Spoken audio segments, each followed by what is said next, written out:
हम लोग ने एटॉमिक नंबर किया था last time, atomic mass number किया था, और मैंने बहुत सारे एलिमेंट का मैंने तुमको ये दिया था ना, तुमने कैलकुलेट किया? हाँ, वो इजी है ना, क्वेश्चन एकदम इजी है। सिर्फ N N is equal to A minus Z करना था, पर ना नंबर ऑफ न्यूट्रॉन। तो मैंने डिफाइन क्या क्या किया था? Atomic number, atomic mass number, neutron number and nucleon number. तुम बताओ what are nucleons? Total number of protons and neutrons in the nucleus. हाँ, together called as Together are called as nucleons. Nucleon. समझ में आया ना? जो nucleus के particle हैं उन्हें न्यूक्लियॉन्स बोलेंगे, दैट्स इट। ठीक है। लाइट के पार्टिकल को क्या बोलते हैं? Light के पार्टिकल को क्या बोलते हैं? P से कुछ फोटॉन। Photon. फोटॉन, फोटो मतलब लाइट होता है, तो उसके पार्टिकल को फोटॉन बोलते हैं। That is only particle which is massless particle. मतलब उसको मास नहीं होता है। पार्टिकल भी बोलते हैं और मास भी नहीं है। सोचो साइंस में क्या क्या होता है, समझ में आया ना?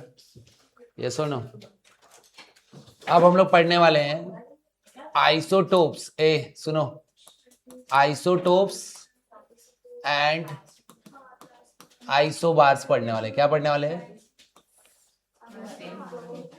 Isotopes and isobar. ठीक है।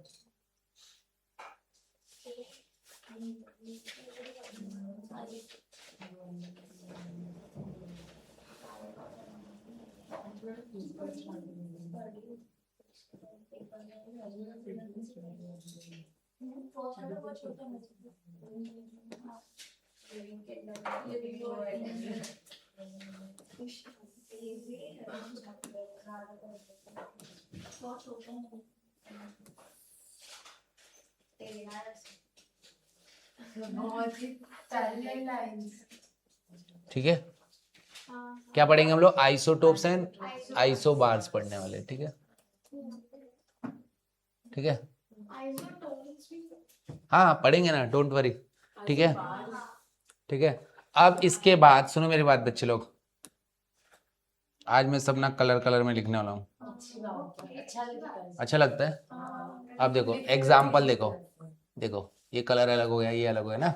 आइसोटोप्स क्या होता है? देखो मैं एग्जाम्पल पहले, ये क्लोरीन 17 है और ये 35 है, और ये क्लोरीन 17 है और ये 37 है। मतलब क्लोरीन के 2 आइसोटोप्स है। ऐसे बहुत सारे एलिमेंट होते हैं। हाइड्रोजन के 3 होते हैं, हाँ कार्बन के भी 3 होते हैं, आर्गन के भी 2-3 होते हैं। समझ में आया ना? हाँ बहुत सारे होते हैं। तो मैं कब से सोच रहा हूँ, आ रहा हूँ आ गया। ठीक है, एग्जाम्पल देखो, एग्जाम्पल है इसका आर्गन 1840 एंड कैल्शियम 2040। बराबर कि नहीं? अब देखो, मैंने एग्जाम्पल से तुम्हें समझ में आ जाना चाहिए कि ऐसे एलिमेंट, ऐसे एटम हैं, है ना, जिसका एटॉमिक नंबर सेम है और एटॉमिक मास नंबर डिफरेंट है। ऐसे 2 एलिमेंट को हम लोग आइसोटोप्स बोलते हैं। और जिसमें एटॉमिक मास नंबर सेम है और एटॉमिक नंबर डिफरेंट है, उसे आइसोबार्स बोलते हैं। आइसो मतलब कुछ ना कुछ सेम होना चाहिए। समझ में आया ना? तो आइसोटोप्स और आइसोबार्स में पहला पॉइंट आता है इसका डेफिनेशन। क्या आता है? पहला पॉइंट आता है इसका डेफिनेशन। समझ में आ रहा कि नहीं?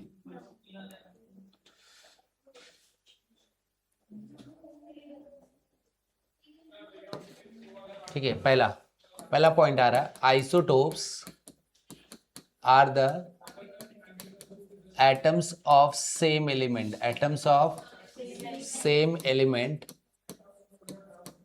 having same atomic number, same atomic number but different mass number. Mass number उनका क्या रहेगा? अलग रहेगा। एटॉमिक मास नंबर बोलो या मास नंबर बोलो, है ना? इसमें पहला पॉइंट क्या आएगा बताओ? They are different atoms of different element. ये भी डिफरेंट एटम्स ही है बट सेम एलिमेंट का है ना, डिफरेंट है। They are different atoms of different element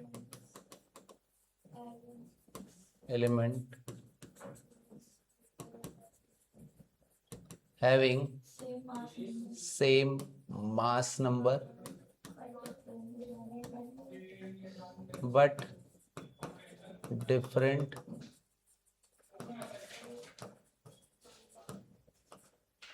atomic number, बराबर ना।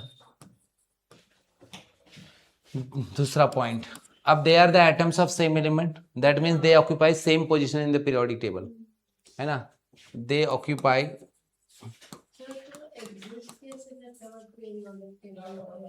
पीरियोडिक टेबल में जो उसका पोजीशन जो रहता है ना, वो आइसोटोपिक मास के फॉर्म में रहता है। आइसोटोपिक मास मैंने तुम लोग को बताया था फर्स्ट चैप्टर में ना, है ना। उसका एवरेज एटॉमिक मास लेते हैं, हाँ, तो एवरेज मास होता है। तो तुम उधर ही कंसीडर करो कि यहाँ पे क्लोरीन 17 भी है, जो क्लोरीन जिस पोजीशन ग्रुप 17 में आता है, बराबर ना। तो तुम उधर ही कंसीडर करो, इसी में 35 भी है, इसी में 37 भी है, तो उसका एवरेज एटॉमिक मास लिया जाता है। समझ में आया ना। उसके लिए अलग से कॉलम या ग्रुप नहीं बनाया गया। समझ में आ रहा है कि नहीं। पीरियोडिक टेबल देखा है तुमने। तो मैं क्या बोल रहा हूँ, ये दोनों जो एलिमेंट है वो तो सेम ही है ना, भले उनका मास नंबर अलग है। तो क्या दोनों के लिए अलग अलग पोजीशन थोड़ी ना बनाया गया, वो एक ही पोजीशन में दोनों को फिट किया गया। तो वहां पे मास कौन सा लिया गया, 35 की 37, कोई नहीं लिया गया, वहां पे 35.5 लिया गया। तो वो दोनों का एवरेज है। मैंने बोला ना कि आइसोटोपिक मास जो होता है ये depend upon their natural abundance, है ना। मतलब जिस रेशियो में वो नेचर में पाए जाते हैं वो उसे नेचुरल अबंडेंस कहा जाता है। ये बताया था मैंने, 3:1 के रेशियो में मिलता है ना। तो उसका एवरेज निकालेंगे तो 35.5 आता है। तो तुम ये मत बोलो कि 35 का पोजीशन पीरियोडिक टेबल में अलग होगा, 37 का पोजीशन अलग होगा, सेम पोजीशन ही है ना। हम लोग देखो ना, फ्लोरीन फिर क्लोरीन आ जाता है, ब्रोमीन आयोडीन ऐसा करके। तो जो भी मास है वो उसका आइसोटोपिक मास ही है, एवरेज एटॉमिक मास का। समझ में आया ना, उसको ऐड करके ही बनाया गया है। तो उनका कोई अलग पोजीशन नहीं है। अब देखो इसका पोजीशन अलग रहेगा, क्योंकि ये क्या है, इनर्ट गैस है, मतलब एक नॉन मेटल है। ये क्या है, मेटल है। तो obviously metal is on the extreme left hand side in the periodic table, right ना। और या ये एकदम एक्सट्रीम राइट साइड में। तो दोनों एलिमेंट ही अलग हैं, दोनों एलिमेंट ही अलग है, तो उनका पोजीशन भी अलग होगा ना, बराबर कि नहीं। तो यहाँ पे लिखो, यहाँ पे क्या लिखा, दे occupy same position in the periodic table, position in the what, periodic table. यहां पे क्या है बताओ, दे ऑक्यूपाई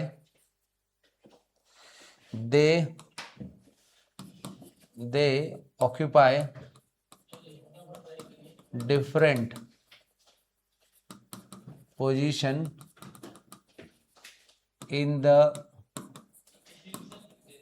पीरियोडिक टेबल, ठीक है। तीसरा, अब देखो इनका एटॉमिक नंबर ये 17 है, ये कितना है, 17 है। मतलब दे have same number of proton, same number of electron, but different number of neutron. अगर तुम इसमें से इसको माइनस करोगे तो कितना आता है, 18 आता है। इसमें से इतना माइनस करोगे कितना आता है, 20 आएगा। तो इसमें न्यूट्रॉन कितना है, 18, इसमें कितना है, 20 है। तो न्यूट्रॉन नंबर डिफरेंट हो गया ना। सो दे हैव, समझ में आ रहा है पॉइंट, सेम नंबर ऑफ क्या, प्रोटॉन एंड इलेक्ट्रॉन, दोनों सेम है, but have different number of neutron, different number of क्या, न्यूट्रॉन। अब इसमें देखो एटॉमिक नंबर ही अलग है, तो प्रोटॉन भी अलग, इलेक्ट्रॉन भी अलग, और न्यूट्रॉन भी अलग। देखो इलेक्ट्रॉन तो अलग अलग ही है, नंबर ऑफ प्रोटॉन अलग है, 18 है, इसमें 20, नंबर ऑफ इलेक्ट्रॉन इसमें 18 है, इसमें 20 है। न्यूट्रॉन देखो 40 माइनस 18 करो तो कितना आता है, 22 आता है, 22। इसमें कितना आता है, 20। तो न्यूट्रॉन भी अलग है। तो यहां पे लिखूंगा they have different number of proton, electron as well as different number of neutron, है ना। नंबर ऑफ व्हाट, न्यूट्रॉन, सब अलग है इसका, सब प्रोटॉन इलेक्ट्रॉन न्यूट्रॉन सब अलग है। अब बताओ इनका एटॉमिक नंबर सेम है ना, बट मास नंबर अलग है। तो मैं लिखूंगा they have same chemical property but different physical property. They have same chemical property तो सिमिलर ही रहेगा, क्योंकि एलिमेंट तो सेम है ना। भाई ये क्लोरीन हाइड्रोजन कैसा HCl बनाएगा, तो दूसरा वाला क्लोरीन वाटर थोड़ी ना बनाएगा, HCl ही बनाने वाला, क्योंकि hydrogen chlorine react to form HCl only. तो they have same chemical properties but different क्या लिख रहा हूं मैं, फिजिकल प्रॉपर्टी। समझ में आ रहा है मेरे पॉइंट्स? ठीक है, इतने पॉइंट टेक्स्ट बुक में नहीं दिए बट मैं लिखवा रहा हूँ तुमको, ठीक है, क्योंकि एमसीक्यूज में ये सारे पॉइंट मैंने देखा हुआ है। समझ में आया ना सीईटी में? और यहाँ पे उनका मास अलग है ना, और एटॉमिक मास नहीं, मास तो सेम है। तो मैं यहाँ पे और लेकिन सिर्फ मास का ही एक प्रॉपर्टी ऐसा है जो सेम है, बाकी प्रॉपर्टी तो डिफरेंट है। भाई ये मेटल है, वो नॉन मेटल है, तो प्रॉपर्टी तो डिफरेंट ही रहेगा ना। वो रिएक्ट करता है, this is highly reactive, but ये रिएक्ट ही नहीं करते, दे आर इनर्ट गैसेस, है ना। तो they have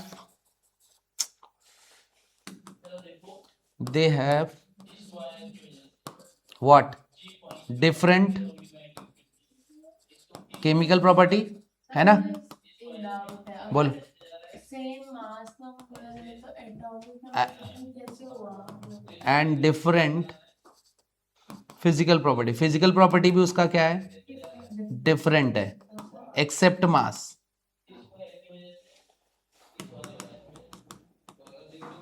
physical property accept mass, accept क्या लिख रहा हूं, मास को छोड़ के बाकी फिजिकल प्रॉपर्टी जो है वो भी अलग है। समझ में आ रहा है कि नहीं? क्या बोल रहे थे? मास नंबर सेम है तो एटॉमिक नंबर डिफरेंट कैसे होगा? क्योंकि एलिमेंट अलग है ना भाई, अलग एलिमेंट रहेगा तो एटॉमिक नंबर, हाँ क्या, मास नंबर कैसे करेंगे? अरे आर्गन का एटॉमिक मास नहीं मालूम 40 होता है पीरियोडिक टेबल, मैंने तो तुमको बोला है पहले दिन से बोला है, 1 to लेकर 40 एलिमेंट तक तुमको एटॉमिक नंबर और एटॉमिक मासेस याद होने चाहिए, 1 to 40 40 तक। हमें 20 हाँ तो वही तो तुमको नहीं पता इसका मास 20 तक आता है तो, हाँ फिर मास नंबर अभी तो बताया, mass is because of proton and neutron, है ना, लास्ट लेक्चर ही बताया ना मैंने। यस और नो? तो ये हो गया isotopes and isobars, isotopes and isobar. अब हम लोग कुछ और पढ़ेंगे, ठीक है। हमको पढ़ना आइसोटोप्स आइसोबार हो गया। हाँ तुम क्या बोल रहे थे, आइसोटोन्स बोल रही थी ना, ठीक है। चलो आइसोटोन्स भी देख लेते हैं हम लोग। क्या देखेंगे, तीसरा क्या आएगा, isotones. Now tell me what are isotones. Isotones are the different atoms of different element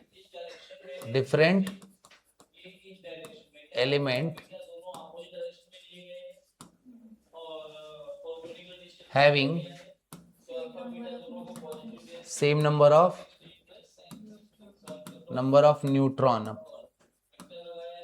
neutron but different atomic number, but different what, atomic number। जैसे देखो एग्जांपल देखो, बोरॉन है ना, कल बताया था ना 5 11, एंड कार्बन है 6 12, बराबर। तो इसमें नंबर देखो, एटॉमिक डिफरेंट एलिमेंट है, एटॉमिक नंबर डिफरेंट है, और न्यूट्रॉन देखो 11 - 5 इज 6, और इसमें भी न्यूट्रॉन कितना है, 12 - 6 इज 6। तो ये आइसोटोन्स हो गए, क्या हो गए, ठीक है। और सुन लो, और एक टेक्स्ट बुक में दिया है आइसो इलेक्ट्रॉनिक्स। क्या, आइसो इलेक्ट्रॉनिक क्या होता है, the species having same number of electrons, इस स्पेसिस में कुछ भी हो सकता है, एटम भी हो सकता है, आयन भी हो सकता है, मॉलिक्यूल भी हो सकता है ना। मोस्टली एटम्स और आयन ही होते। Having same number electrons are called as iso electronics. क्या बोलेंगे मैं इसको, आइसो इलेक्ट्रॉनिक्स, है ना। एग्जाम्पल देखो इसका, F - Mg+2 नियॉन सोडियम +1, है ना। तो देखो F है, F का एटॉमिक नंबर कितना होता है, 9, फ्लोरीन का। तो इसमें 9 इलेक्ट्रॉन है, प्लस माइनस चार्ज है, तो 1 इलेक्ट्रॉन, कितने हो गए, 10 इलेक्ट्रॉन हो गए। इसका एटॉमिक नंबर कितना होता है, मैग्नीशियम का 12 होता है, 12 में से 2 चला गया, 12 माइनस 2 कितने इलेक्ट्रॉन है? 10 इलेक्ट्रॉन। नियॉन का एटॉमिक नंबर ही 10 होता है, तो इसमें 10 इलेक्ट्रॉन है। इसका देखो 281 मतलब 11 इलेक्ट्रॉन होते, उसमें से एक चला गया, तो 2 + 8 कितना बचा? 10 इलेक्ट्रॉन बचा। तो सब में सेम नंबर ऑफ इलेक्ट्रॉन है, तो इसे बोलते हैं आइसो इलेक्ट्रॉनिक्स। क्या बोलते हैं? पांचवा देखो, एक होता है आइसोस्टर्स। क्या होता है? आइसोस्टर्स सुना है क्या? हाँ, नहीं है बुक में, 3 ही नहीं है, आइसो इलेक्ट्रॉनिक्स भी है लास्ट वाले पेज पे। मिला क्या?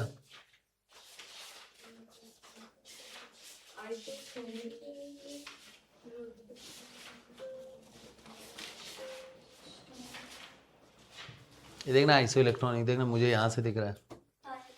मिला?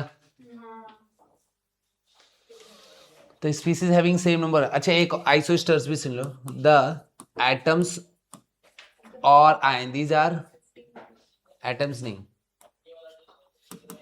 these are molecules or ions having same number of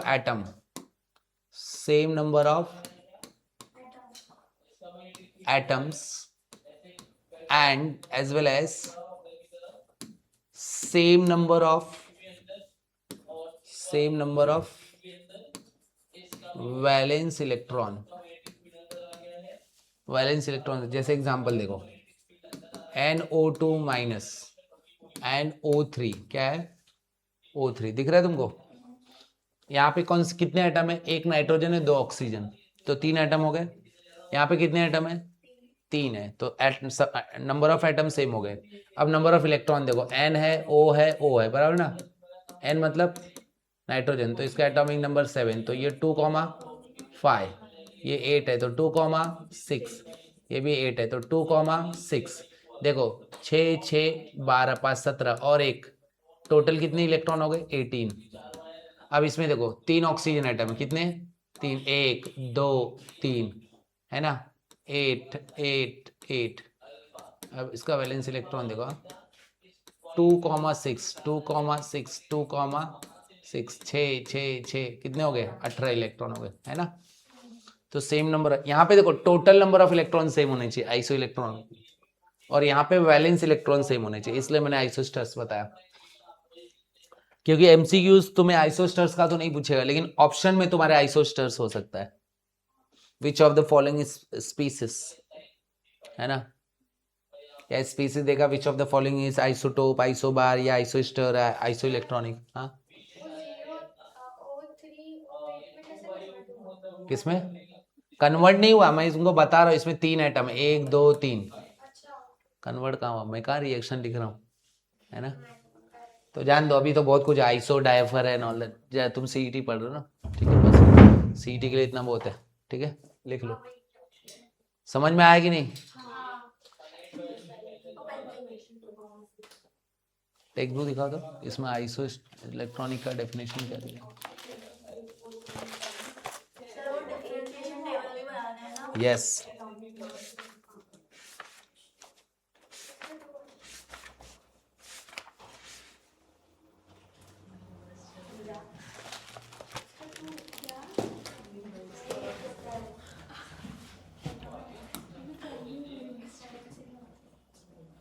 यहाँ पे एक चीज चेंज करो, यहाँ पे ये जो लिखा है ना, यहाँ पे लिख दो,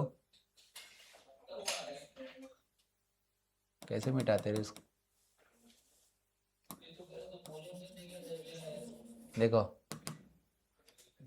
द एटम्स और आयन लिख दो, एटम्स और आयंस, क्योंकि मैंने एटम्स और आयंस ही लिखा है ना?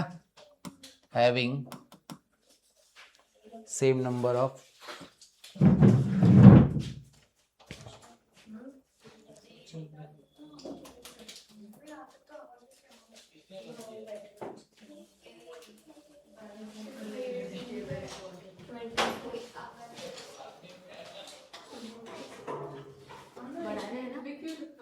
बाप रे, 18 डिग्री रखा है तुम लोग ने। कितना गर्मी लग रहा है तुझे? वाला ही ये बाप रे, शील्ड हो जाएगी तो एक दिन। नहीं हवाई नहीं लग रही है तो कहाँ से लगेगा ठंडी। तो इधर बैठो, इधर मेरे चलो। तुम्हारा गांव किधर है? मेरा उत्तराखंड। उत्तराखंड से हो तुम? तो वहाँ पे भी ठंडी रहती है। इतनी नहीं अच्छा, तभी तो वहाँ ठंडी रहती, इसलिए इसको ये ठंडी कुछ नहीं मालूम पड़ रहा है। पर मैं ले लेती हूँ। बराबर, सही है। मैं ले लेती हूँ। तुझे आगे बैठना तो बैठ।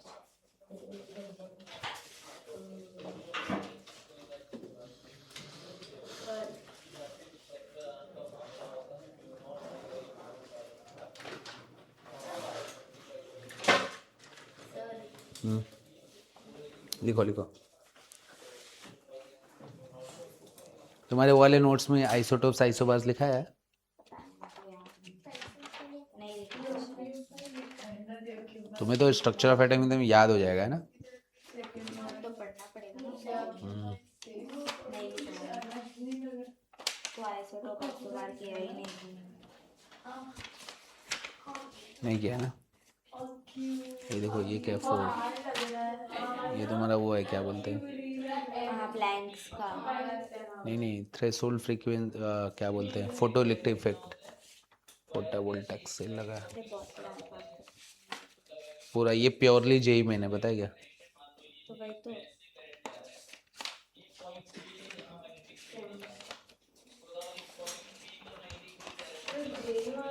केमिस्ट्री में कौन सी पेपर रखते हैं? बहुत क्वेश्चन लिखाते हैं। अरे बहुत खुश। जेई का अगर एक चैप्टर पढ़ाने गया ना तो 3-4 महीना लगता है, पता है क्या? वही तो जैसे मैथ्स में पॉपुलरली आरडी शर्मा है, केम में क्या रहता है? केम में तो बहुत सारे बुक है। केम में मतलब वैरायटी ऑफ बुक है, मतलब कि फिजिकल के लिए अलग, ऑर्गेनिक के लिए अलग है। ऑर्गेनिक के लिए MS चौहान है, सिंगेस पब्लिकेशन। कॉलेज में ऑर्गेनिक का एग्जाम में क्या करूं? सर वो एग्जांपल पहले लेते हैं। कॉलेज में है। सर पहले ही स्टार्ट करवा रहे थे ऑर्गेनिक, हमें ही मना किया था। मेजॉरिटी आगे ना। सर एग्जांपल पहले लिखा है। कौन सा? हाँ, एग्जाम्पल मैंने पहले क्यों लिखा, ताकि तुम्हें समझ में आ जाए। सर बोलो मैं क्या करूं? पढ़ो, कुछ डाउट है तो पूछ लेना। IUPAC नेम आता है? अरे बहुत सारा है उसमें। बहुत सारा नहीं, कंपाउंड बहुत सारे, रूल तो एक ही। पैक आता है 10th में हम लोग की है। हाँ वही आयु पैक कार्बोक्सिलिक एसिड। उसमें करना है क्या, स्ट्रेट चेन सिलेक्ट करना है और बाकी सब्स्टिट्यूएंट है। अल्केन का और अल्कीन का, अल्काइन का तो सिंपल है। बाकी में फंक्शनल ग्रुप प्रेजेंट रहेगा, तो जहाँ से फंक्शनल ग्रुप क्लोजर रहेगा वहां से नंबरिंग करने का।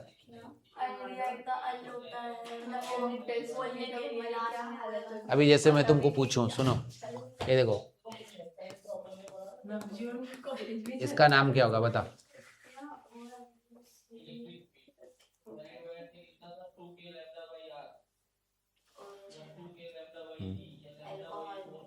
अल्कोहल नहीं, पूरा नाम बताओ।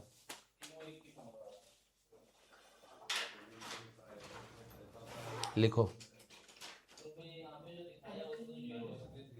क्या? ये कोई बॉन्ड नहीं है, ये मैंने ऐसे लिख दिया।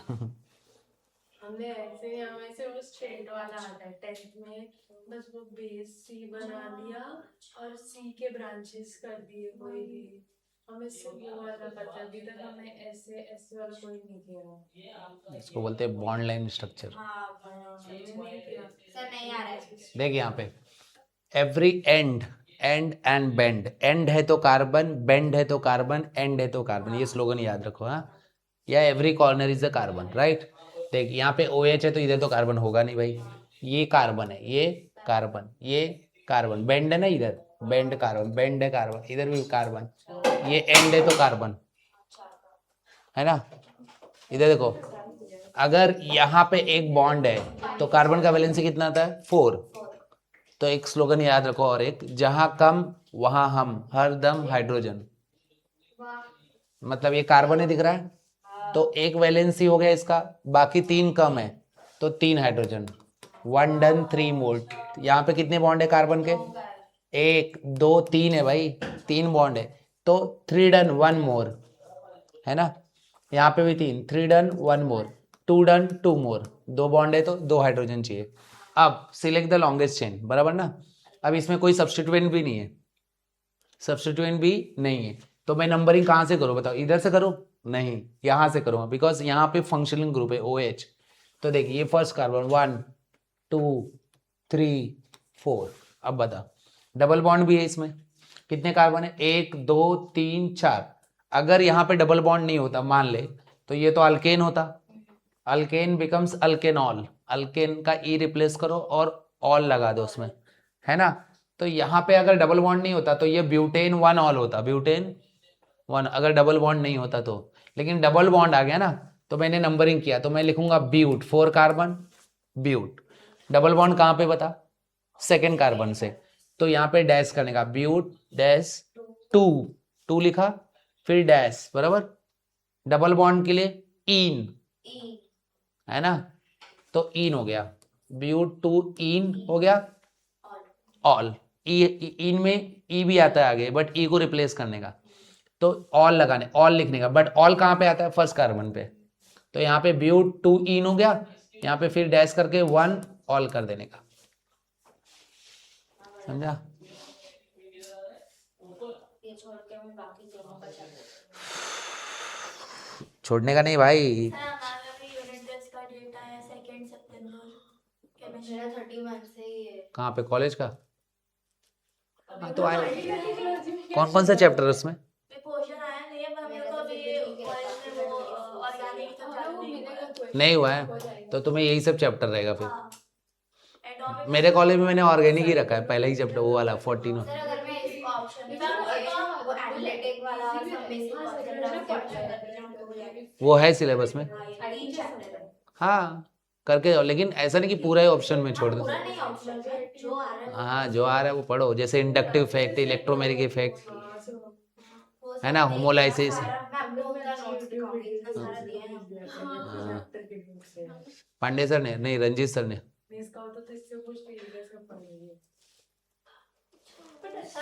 नहीं नहीं ऐसा नहीं, तुम लोग इसमें जैसे ये डिफरेंट लिखा है, लेकिन ये आई को बाद में लिखा है, तुमने लिखा ही नहीं है, तो भी मैं कंसिडर करूंगा, ठीक है। तो मार्क्स कटेंगे। हाँ लेकिन इसका देखो, ये जो है ना आइसोटोप्स लिखा है, दिख रहा है ना, इसका स्पेलिंग करेक्ट होना चाहिए। लैंग्वेज वाला ग्रामेटिकल मिस्टेक इज अलाउड, समझा कि नहीं?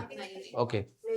ए इधर देखो, अब हम लोग, सुनो मेरे बच्चे, अब इसके बाद हम लोग एटॉमिक, ध्यान से सुनो, अभी हम लोग ने ये किया, हम लोग ने आइसोटोप्स, आइसोबार किया, आइसोस्टर्स किया, आइसो इलेक्ट्रॉनिक किया, बराबर ना। अब हम लोग स्टार्ट कर रहे हैं एटॉमिक मॉडल्स, है ना। अब भाई साहब थॉमसन को क्या लगता है पता है क्या?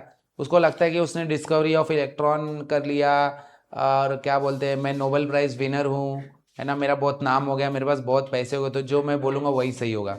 ऐसा नहीं होता ना, तुमको जो सही लगता है वो तुमने प्रूव कर दिया, लोगों ने मान लिया, लेकिन हर बात तुम सही बोलोगे तो बाकी इंसान इस दुनिया में नहीं है क्या? समझ में आया ना।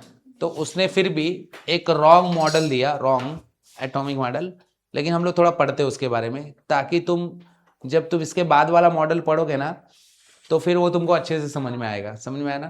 तो देखो ये नेक्स्ट मतलब फर्स्ट मॉडल आ रहा है, थॉमसन्स एटॉमिक मॉडल। क्या लिख रहा हूं मैं? एटॉमिक मॉडल लिख रहा हूं, या हाँ, मतलब उसने बोला कि भाई लगे हाथ मेरे को नोबेल प्राइज मिला, अभी जो बोलूंगा सब तो सुनने वाले हैं ना, है ना। कोई मूवी अगर किसी की हिट हो जाती है ना, तो हम लोग वो स्टार बन जाता है, समय रहना स्टार बन गया ना, इसलिए सारे एपिसोड तुम लोग देख ही रहे हो, बराबर ना, ठीक है। तो मैं क्या बोल रहा हूँ तुम्हें, सारे बुक में नहीं है, हाँ बुक में नहीं है थॉमसन। नहीं है क्या बुक में? हमें रुदरफोर्ड का एटॉमिक मॉडल है। हाँ ठीक है, मैं इसके बारे में कुछ ज़्यादा डिटेल में नहीं लिखूंगा, ध्यान से सुनो। नहीं है सर। हाँ ठीक है चलेगा, कोई बात नहीं। अब यहाँ पे देखो, इसमें इसने क्या बोला, इसने बोला कि atom has a spherical shape. क्या बोला इसने? हाँ, he proposed that atom has spherical shape in which positive उसे पता कैसे चला कि एटम का शेप स्फेरिकल कुछ नहीं, उसने ऐसे ही बोला ना, तुक्का मारा, बोला, उसने कोई एक्सपेरिमेंटल एविडेंस नहीं दिया इसका। जैसे डिस्कवरी ऑफ इलेक्ट्रॉन उसने एक्सपेरिमेंट से प्रूव करके दिखाया कि इसको ये चार्ज होता है, चार्ज बाय मास होता है, सब डेरिवेशन वगैरह सब किया, और वो अकेले काम नहीं करते, बहुत लोग काम करते हैं भाई उसके लिए। ठीक है, अभी ऐसा प्रूफ है कि एटम्स स्फेरिकल हाँ अभी ऐसा ही प्रूफ है, लेकिन उस टाइम पे उसने नहीं दिया ना कुछ प्रूफ, समझ में आया ना। अभी कैसे पता चला? अभी पढ़ेंगे ना हम लोग मॉडल आगे। ठीक है, उसने क्या बोला, atom has a spherical shape, क्या बोला, spherical shape, approximately has a radius of 10⁻⁻10 metre. इसका भी उसने कोई कैलकुलेशन नहीं किया, उसका एक स्टूडेंट था रदरफोर्ड, उसी से उसने कॉपी किया था, क्योंकि स्टूडेंट था उसका, वो जो काम कर रहा था वो देख रहा था, समझ में आया। तो इसने क्या बोला कि जैसे ऐसे, अच्छा उसने एग्जांपल भी कैसे, जैसे आपने पूछा ना कैसे स्फेरिकल है ना, तो लोग वो क्या बोलता है मालूम है, जैसे सारे प्लैनेट्स स्फेरिकल हैं, सन स्फेरिकल है, समझ में आया, सारी चीजें स्फेरिकल हैं, तो उसका जो सबसे छोटा पार्टिकल होगा that is called as atom, वो भी स्फेरिकल होगा, क्या होगा, स्फेरिकल हो गया। मतलब ऐसा कुछ आप उसके अकॉर्डिंग ये एक्सप्लेनेशन था कि सबसे बड़ा मास जो है वो स्फेरिकल है, तो ये भी स्फेरिकल ही होगा। तो लोगों ने उस टाइम के लिए तो सुन लिया, बोलता है अबे मैं रेडियस भी बता रहा हूँ, R = 10⁻⁻10 मीटर, ये रेडियस ऑफ एटम होगा। In which positive charge is uniformly distributed. Positive charge मतलब ये जो एटम है ना, इसके अंदर ना पॉजिटिव चार्ज है वो यूनिफॉर्मली डिस्ट्रीब्यूटेड। यूनिफॉर्मली डिस्ट्रीब्यूटेड मतलब समझे ना कि हर जगह पे पॉजिटिव चार्ज है। मतलब ये कैसे, उल्टा उल्टा उल्टा, ये कैसे कलर कैसे लेते रहे ऐसे ये, उल्टा करो। अच्छा ऐसा, हाँ वहां से आएगा। इधर से ऐसा करेगा तो, ऐसा करेगा तो आएगा, हाँ, ये वाले टिप पे वो कलर आएगा। कलर नहीं, मतलब मुझे तो अब उल्टा वापस उल्टा करो।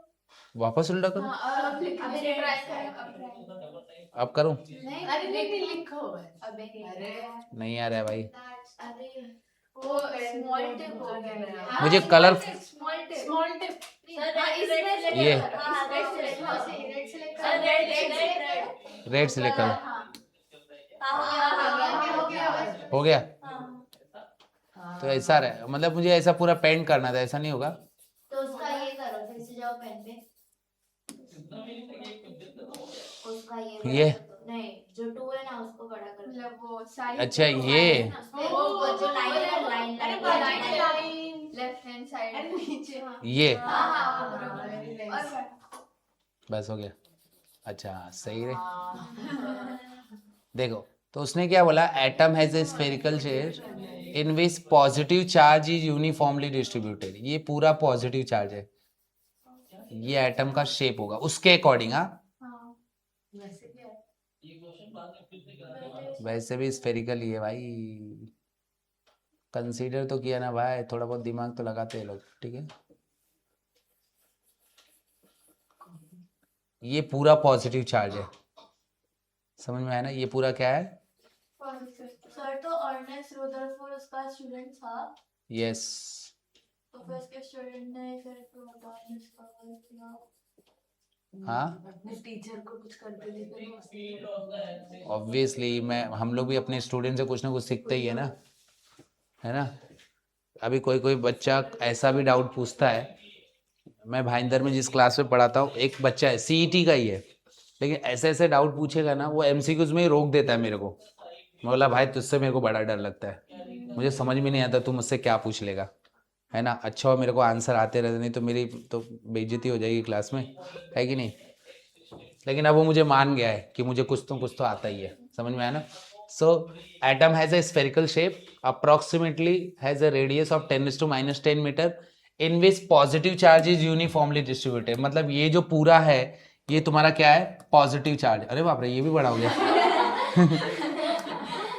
डर गया मैं। आप उसको ओपन करो, ये इसका मेरे को ना ये और वो पेन पेन लो, हाँ वो पेन 3 लो, में अच्छा रहेगा। नहीं 2 पे सर पेंट में ही लिख रही हूँ, पेन लो पहला वाला, ये पेन ये वाला, वो जो ऑप्शन है ना, ये हाँ, yes। अब बराबर आएगा। इन which positive charge is uniform, ये मतलब ये पूरा क्या है, पॉजिटिव चार्ज है,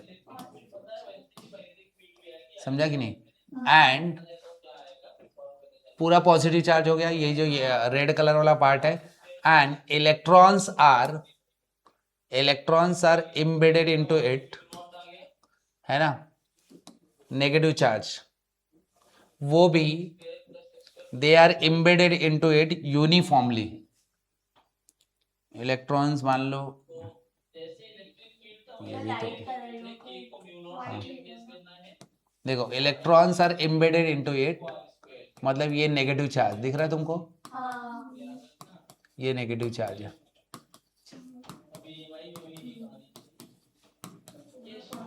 मतलब हर जगह पे जहां जहां पॉजिटिव चार्ज है ना, तो इनमें positive charge is uniformly distributed and negatively charge particle that is electrons are embedded, मतलब उसमें जड़े हुए हैं। जैसे तुम वाटरमेलन को कट करो तो हर जगह पे रेड कलर का ऐसा मैटर दिखाई देगा, और जो उसके सीड जो उसके अंदर जड़े हुए हैं ना, वो इलेक्ट्रॉन्स है। वो क्या है? इलेक्ट्रॉन्स है, ऐसा। इसलिए इसको वाटरमेलन मॉडल भी बोलते हैं। समझ में आया ना? तो positive charge are uniformly distributed and electrons are embedded into it uniformly, है ना? ये सब इलेक्ट्रॉन्स है। क्या है ये? इलेक्ट्रॉन्स है, यूनिफॉर्मली डिस्ट्रीब्यूटेड है ना? ये सर नो, पॉजिटिव चार्ज भी क्या है? ये भी यूनिफॉर्मली डिस्ट्रीब्यूटेड है ना? तो कहने का मतलब ये है कि they are also uniformly distributed so as to give most stable electrostatic arrangement, most stable static arrangement। समझा कि नहीं? इसी को अगर ऐसा रहेगा तभी वो स्टेबल रह पाएगा एटम, नहीं तो स्टेबल नहीं है, क्योंकि हर जगह पे पॉजिटिव चार्ज है और उसको बैलेंस करने के लिए हर जगह पे नेगेटिव चार्ज है। Therefore atom is electrically neutral. अच्छा, into this model atom is also visualised as a cake और पुटिंग ऑफ पॉजिटिव चार्ज, मतलब ये पूरा केक है with raisin into it, therefore this is also called as raisin pudding model, या इसको plum pudding model भी बोलते हैं। क्या बोलते हैं? तो इसके 3 नाम है, प्लम पुडिंग मॉडल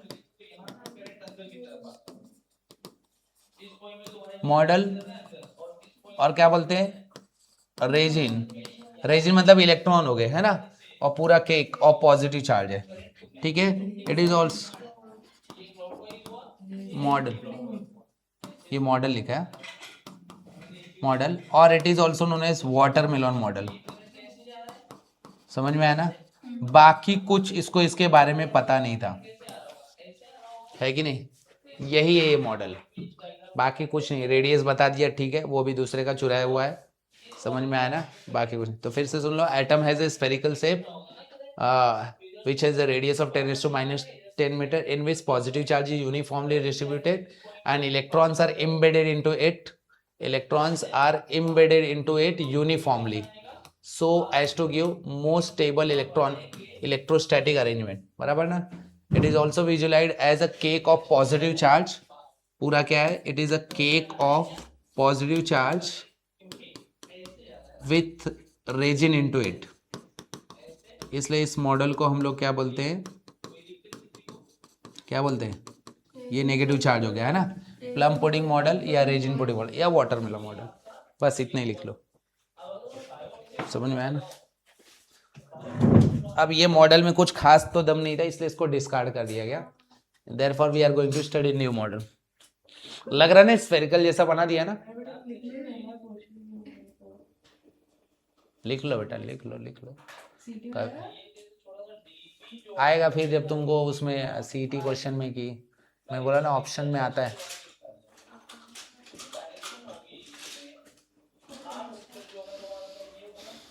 ऐसे तो तुम बोलोगे कि अरे वो भी नहीं दिया, क्या बोलते हैं, रुदरफोर्ड भी नहीं दिया, तो उसका लिमिटेशन क्यों दिया फिर? चलो next is what? Next is your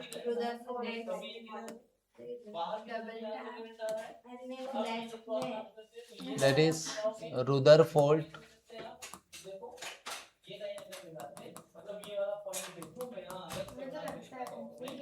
देखो इसमें कैसा है, एक लेड ब्लॉक लिया गया है,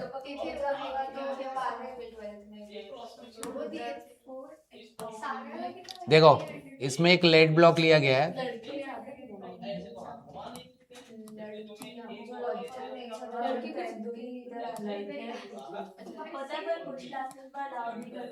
नहीं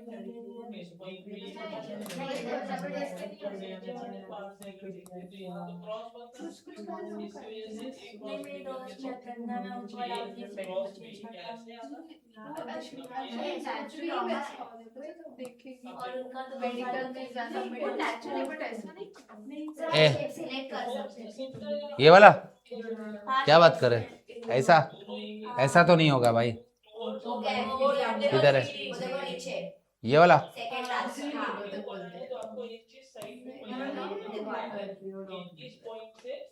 आया, लेकिन मुझे ये अंदर का डॉट डॉट नहीं चाहिए था ना। हाँ तो दूसरा है उसके लिए दूसरा क्या है भाई?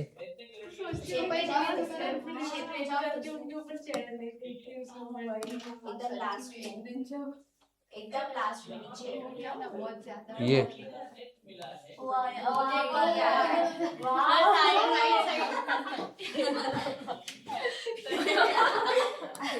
आपको क्या चाहिए क्लिक करो अभी क्लिक करो क्या यही चाहिए आपको क्या, कुछ नहीं होने वाला, देख सर वो ज्यादा बेटर है क्या चाहिए चल यार ने, ओल्ड इज गोल्ड।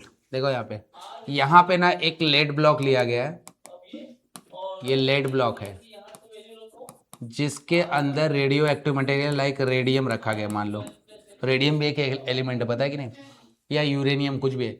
इसमें से ना इसके अंदर एक छोटा सा होल है और जिसमें से अल्फा पार्टिकल बाहर निकल रहा है। क्या निकल रहा है? अल्फा पार्टिकल इसमें से बाहर निकल रहा है।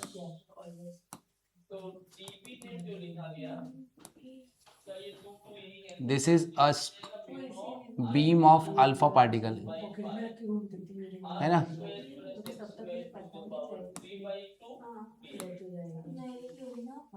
वो पॉकेट्स में रखी होती थी रेडियो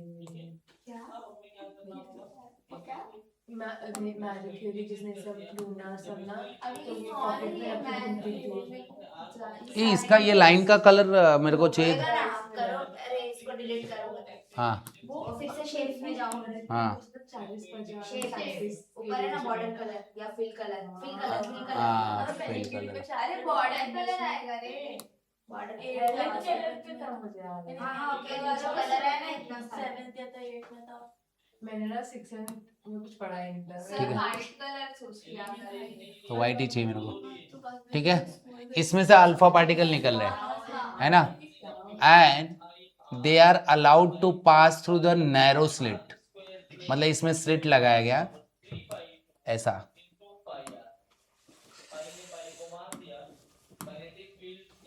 देखो ये एक नैरो स्लिट लगाया गया यहाँ पे, ये भी लेड का ही बना हुआ है।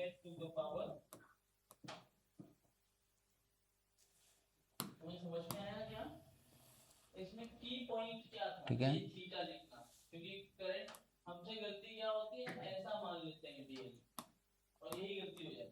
इसकी तो जात ना मालूम।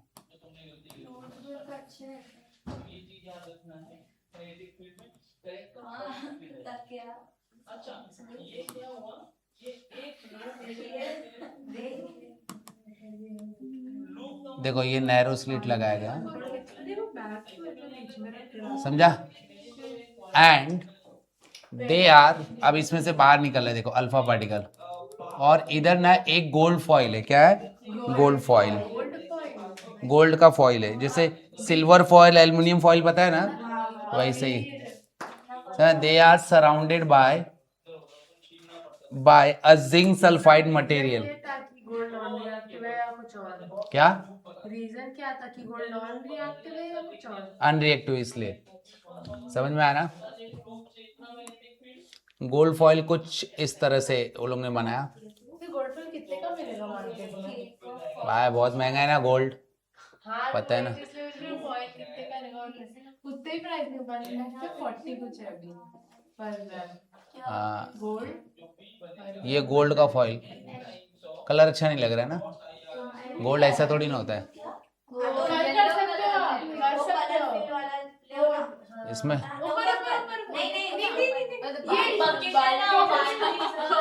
ये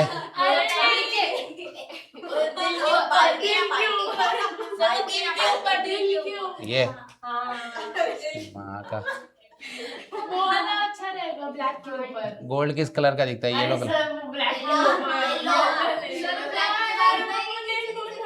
ये वाला, हाँ। ये गोल्ड है? किसका गंदा दिख रहा है? और ये जो के बाजू में ये थोड़ा गोल्ड जैसा है, ये लग रहा है गोल्ड जैसा, ठीक है। And now this is surrounded by, मतलब ये गोल्ड फॉइल इतना पतला था ना, मतलब ये 0.04 mm का, मतलब इसके अंदर सिर्फ एटम ही आ सकते थे, मतलब ये समझ लो मैंने इसमें एटम बनाया। ये देखो, ये गोल्ड के एटम, गोल्ड के एटम देखो इसकी तो ये बात, ये क्या है? कहाँ गया कलर इसका? ये देखो क्या कर रहा है? गोल्ड के एटम्स है, मान लो ये गोल्ड के एटम्स है, ठीक है, ये गोल्ड के एटम है, ठीक है। सर तो इतने बड़े आटे क्यों नहीं खा रहे?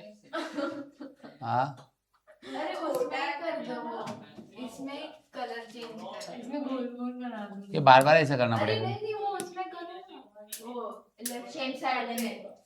एक मिनट, शेप्स लिया, फिर ये देखो मेरे को क्या चाहिए, यही चाहिए ना, ये कलर है ना, बाजू वाला वो फिर ये वाला वाला कौन सा? फेल कलर ना, अरे वाइट क्यों किया? ठीक है, बहुत लाइट हो गया है। ये वाइट क्यों? छोड़ आन दे, ये सब सर आपके गोल्ड के फॉइल से उसका एटम बाहर निकल रहा है।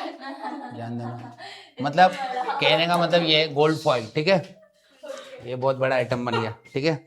अब इसमें कैसा हो रहा है, इट इज सराउंडेड बाय, ये सब इतना डिफिकल्ट होता है ना, बार बार उसको चूज करो, ये सब गुस्सा आता है। इससे अच्छा चौक, हम लोग के टाइम पे चौक होता था ना, फटाफट सर लोग जो उनके पास कलर होता था, फटाफट चौक उठाते थे, फटाफट कर लेते थे। पर ये सादा ऐसा अच्छा लगता है। अच्छा लगता है लेकिन इतना टाइम का है। देखो यहाँ पे, अब इसको it is surrounded by zinc sulphide material, देखो इसको, इसकी तो देखा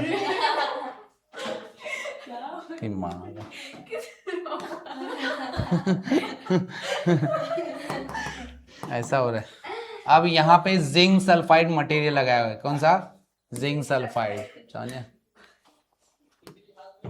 तो ये ऐसा देखो, it is surrounded by gold, मतलब जिंक सल्फाइड मटेरियल, मतलब ये अगर गोल्ड फॉइल रखा हुआ है ऐसा करके और उसको ऐसा सराउंड किया गया। ये वाला पढ़ा रहे हो? हाँ, करेक्ट, समझा कि नहीं? देखा, मैं बोला ना उसमें इसका खाली लिमिटेशन दिया है, नहीं देखा जाए तो पूरा एक्सपेरिमेंट दिया है, समझ में आया ना? यही तो है, ये इसको और उसको कनेक्ट करना है, समझ में आया ना? क्या आप देखो ये हो गया जिंक सल्फाइड मटेरियल। अब जब ये अल्फा पार्टिकल, ये अल्फा पार्टिकल है, क्या ये अल्फा पार्टिकल, जब ये इसको स्ट्राइक कर रहा है ना यहाँ पे गोल्ड फॉइल को, तो बहुत सारे अल्फा जो पार्टिकल हैं, बहुत सारे जो अल्फा पार्टिकल है वो इसको क्रॉस करके चले जा रहे हैं ऐसा करके, और इधर ब्लिंक हो रहा है, समझ में आया ना? इधर मतलब ब्राइट स्पॉट इज डेवलप, बराबर ना? तो ये most of the alpha particle है, कितने? मोस्ट, मतलब बहुत सारे, ये ऑब्जर्वेशन उनको मिला, बार फटाफट ऐसा हो रहा था, समझ में आ रहा था? फिर most of the alpha, a few alpha particle were deflected by, यहाँ पे स्ट्राइक कर रहा है, समझ में आ रहा है ना? ये ब्राइट स्पॉट डेवलप हो रहा है। तो ये बहुत सारे अल्फा पार्टिकल जो है, कुछ ऐसा गया, कुछ ऐसा गया, है ना, ऐसा करके यहाँ पे, ठीक है। कौन से रेज है? नहीं रेज है, अल्फा पार्टिकल है, वो स्ट्राइक कर रहा है और डिफ्लेक्ट कर रहा है, उसको टकरा रहा है, तो एटम से टकरा रहा है ना, हम लोग वो गोल्ड के एटम से वो टकरा रहा है, मतलब वो लेयर जो था गोल्ड का फॉइल, वो लेयर इतना पतला था कि उसके लेयर में सिर्फ एटम ही आ सकते थे, समझ में आया ना? फिर उसके बाद यहाँ पे कुछ अल्फा पार्टिकल यहाँ पे आके टकरा रहे हैं, मतलब इतना ज्यादा उसको डिफ्लेक्शन हो रहा है, मतलब these deflection is by less than 90 degree, और ये तो सीधा ही चला जा रहा है, ऐसा मोस्ट है। ये फ्यू अल्फा पार्टिकल है, क्या है? Few, these are very few alpha particle, जो मतलब कि इसका जो एंगल बन रहा है ना, ये वाला है ना, ये वाला, इधर वेरी फ्यू नहीं लिखना चाहिए, यहाँ पे लिखना, वो फ्यू वाला ही है।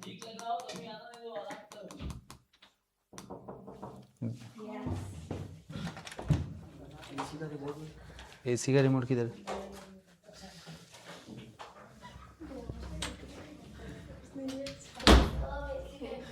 अब यहाँ पे फ्यू, एक बड़ा वाला है एक छोटा है।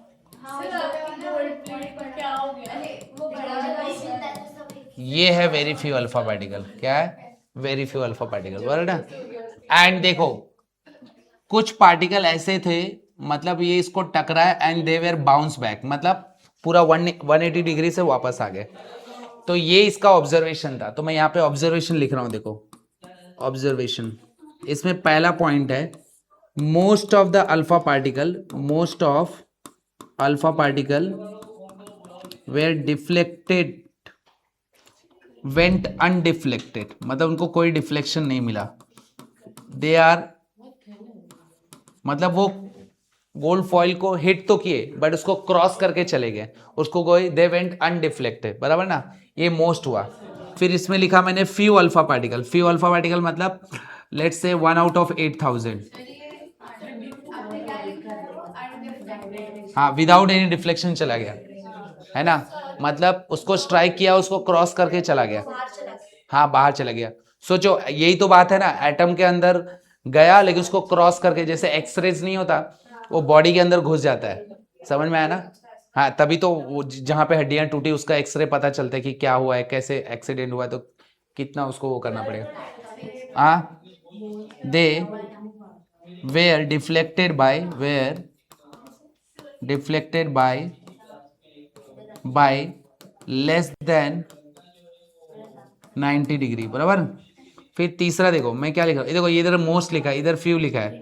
फिर मैं लिख रहा हूँ वेरी फ्यू, मतलब लेट्स से 1 आउट ऑफ 20,000 या 30,000 alpha particle were deflected by an angle of more than 90 degree, more than 90 degree. देखो ये वाला लेस देन 90 है, और ये वाला देखो जो इधर गया है वो क्या हुआ, मोर देन 90 डिग्री। अब तीसरा देखो, चौथा देखो, यहाँ पे लिख रहा हूं मैं very very few alpha particle, बहुत कम, मतलब 1 out of 10 million, 1 out of 10 million, 10 million, मतलब इतने कम पार्टिकल, बहुत ही कम, है ना। दे वेयर डिफ्लेक्टेड बाय 180 डिग्री, मतलब गया उसको टकरा है, जैसे वॉल है, मैं इस पे कोई बॉल मारूं तो वो टकरा, क्योंकि उधर मास है ना, तो वो टकराएगा और सीधा मेरे पास आएगा, जोर से मारूंगा। लेकिन किसी खिड़की में से मारूं तो वो बाहर चला जाएगा, ऐसा समझ में, क्योंकि खिड़की में भी लगा हुआ है, एंगल्स वगैरह लगे हुए, ग्रिल्स लगे हुए, लेकिन उसमें लगने के बाद उसमें स्पेस था, इसलिए वो पार होके चला गया। तो ऐसे से इसमें ऑब्जर्वेशन मिले, समझ में आ रहा है कि नहीं, है ना। तो वहां पे वो ब्राइट, ऐसा मुझे कैसे पता चला, क्योंकि वो हर जगह पे क्या डेवलप कर रहा था, ब्राइट स्पॉट डेवलप कर रहा था, है ना। ऐसा देखो, ये ऐसा करके यहाँ पे दिख रहा है ना। अब मैं इसको कलर कर रहा हूँ, एक साथ में कर सकता हूँ मैं, बार बार ऐसा करने से ना वो बार बार सिलेक्ट करना पड़ता है, ठीक है। अब समझ में आ रहा है तुमको कि नहीं समझ में आ रहा है? हाँ, मतलब ये जिंक सल्फाइड मटेरियल है ना, उस पर कुछ भी स्ट्राइक करेगा, जैसे तुमने कैथोड रे ट्यूब में देखा था, है ना, इधर से कैथोड रे आ रहा था, जिंक सल्फाइड मटेरियल को हिट कर रहा था। ये जिंक सल्फाइड मटेरियल है, क्या है, जिंक सल्फाइड, उसको हिट करेगा तो वहां पे फ्लोरोसेंस डेवलप हो रहा है। तो इस तरह से उस पता चल रहा था, नहीं तो गोल्ड फॉइल लगाने का मतलब ही क्या हुआ, समझ में आया ना।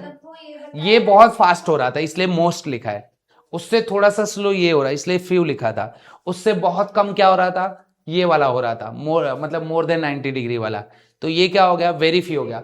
और एकदम कम ये वाला है, तो ये क्या हो गया, very very few. 1 out of 10 million मतलब बहुत ज्यादा होता है, समझ में, बहुत कम। तो यहां पे देखो, ये तो तुम्हारा ऑब्जर्वेशन था। Now based on observation there is conclusion. तो पहला ऑब्जर्वेशन क्या, most of the alpha particle went undeflect. नहीं, एक्सपेरिमेंट नहीं पूछेंगे, इसका मॉडल पूछते हैं, समझ में आया ना।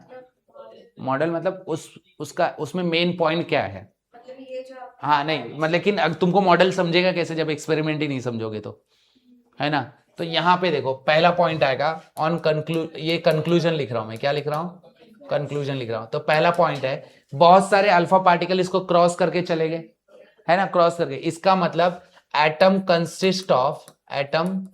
Consist of large empty space, hollow है वो, समझ में आया ना। अगर वो खाली जगह नहीं रहता उसके अंदर तो क्रॉस करके कैसे जाता, समझ में आ रहा है ना। मतलब एटम के अंदर बहुत सारा खाली जगह है ना। दूसरा तुमने देखा बहुत सारे अल्फा पार्टिकल, ये दोनों पॉइंट समझ में आ रहा है। कुछ alpha particle they were deflected by less than 90 degree, कुछ alpha particle they were deflected by more than 90 degree. मतलब आया, उसको टकराया और ऐसा डिफ्लेक्ट हो गया, इस साइड से चला गया। जैसे मैं चल के जा रहा हूँ और कोई आके मुझसे इस साइड से टकराया, इस साइड से, तो वो थोड़ा सा इस साइड हो जाएगा, डिफ्लेक्ट होएगा, बराबर ना। और डिफ्लेक्ट होने का दो रीजन है। दूसरा रीजन क्या है कि जो अल्फा पार्टिकल होता है, मैंने तुमको उस दिन भी बताया, they are positively charge particle, they are what, positively charge particle. इसका मतलब एटम के अंदर कुछ तो ऐसा है जिसके अंदर पॉजिटिव चार्ज है, उससे वो सिर्फ डिफ्लेक्ट ही नहीं हो रहा है, रिपेल भी हो रहा है। रिपेल मतलब रिपल्शन फिगर। तो alpha particles are positive charge.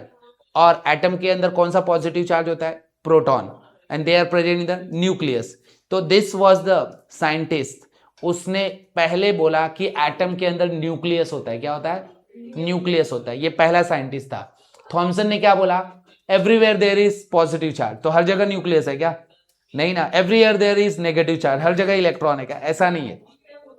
उसके हिसाब से क्या हुआ, एटम एक भरा हुआ मास है, लेकिन ऐसा नहीं था।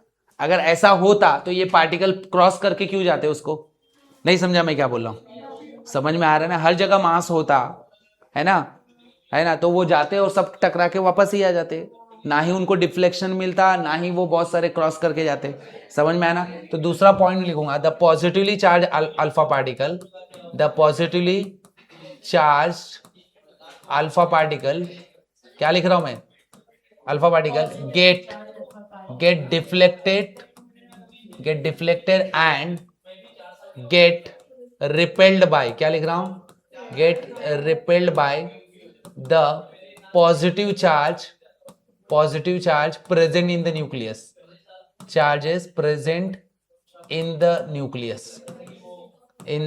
न्यूक्लियस, समझा कि नहीं। और इतना ही नहीं, उसने रुदरफोर्ड ने कुछ कैलकुलेशन किया एंड उसने बताया कि जो एटम का जो रेडियस होता है ना वो 10⁻⁻10 मीटर होता है, और उसका जो न्यूक्लियस का रेडियस, तो उसका भी रेडियस कैलकुलेट कर दिया है ना, विच इज व्हाट 10⁻15 मीटर है ना। उसने कैलकुलेशन भी किया, पूरा डेरिवेशन भी किया, एक्सपेरिमेंटल एविडेंस भी दिया।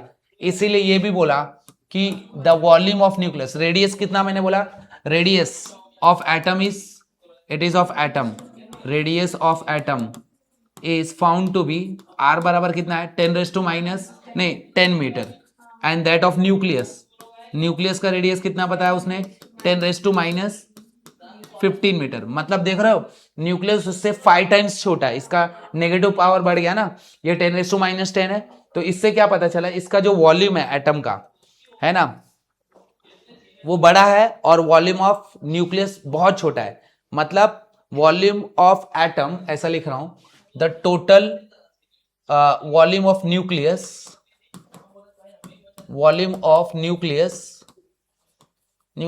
Is negligibly small. क्या, नेग्लिजिबली स्मॉल, मतलब जिसको तुम नेग्लेक्ट कर सकते हो, small as compare to the total volume of the atoms, and he did the calculation and he found that the radius of atom is 10⁻10 meter and that of nucleus is 10⁻15 meter। मतलब मान लो ये atom है तो ये radius तुम्हारा 10⁻15 और ये न्यूक्लियस है, दिख रहा है तुमको न्यूक्लियस, इसलिए तो बहुत सारे, देखो ये कितना छोटा है, दिख रहा है ना, ये एटम इतना बड़ा है लेकिन न्यूक्लियस इतना छोटा सा है, तो बहुत सारे अल्फा पार्टिकल क्रॉस करेंगे कि नहीं, बताओ, खाली जगह है ना इसमें से, यस और no, these are most alpha particle. और कुछ अल्फा पार्टिकल आए और देखो लेस देन 90 डिग्री से इसको आए, रिपेल हुए और डिफ्लेक्ट भी हो गए, समझ में आ रहा है कि नहीं। और कुछ अल्फा पार्टिकल ऐसे हुए, they were deflected by what, थोड़ा सा बीच में टकरा गया ना, यस और नो, तो वो मोर देन 90। और बहुत कम अल्फा पार्टिकल गए, टकराए और वापस आ रहे हैं, क्या आ रहे हैं, ऐसा, समझ में आ रहा है कि नहीं। तो इस हिसाब से उसने बताया कि अगर साइज में इतना डिफरेंस नहीं होता है ना, तभी तो वो पार करके जा रहे हैं ना, है ना। अगर न्यूक्लियस जितना, मान लो इतना बड़ा एटम और इतना बड़ा न्यूक्लियस होता तब तो ये थॉमसन एटॉमिक मॉडल हो जाता, इसलिए मैं तुम लोग को थॉमसन एटॉमिक मॉडल बताया, समझा कि नहीं।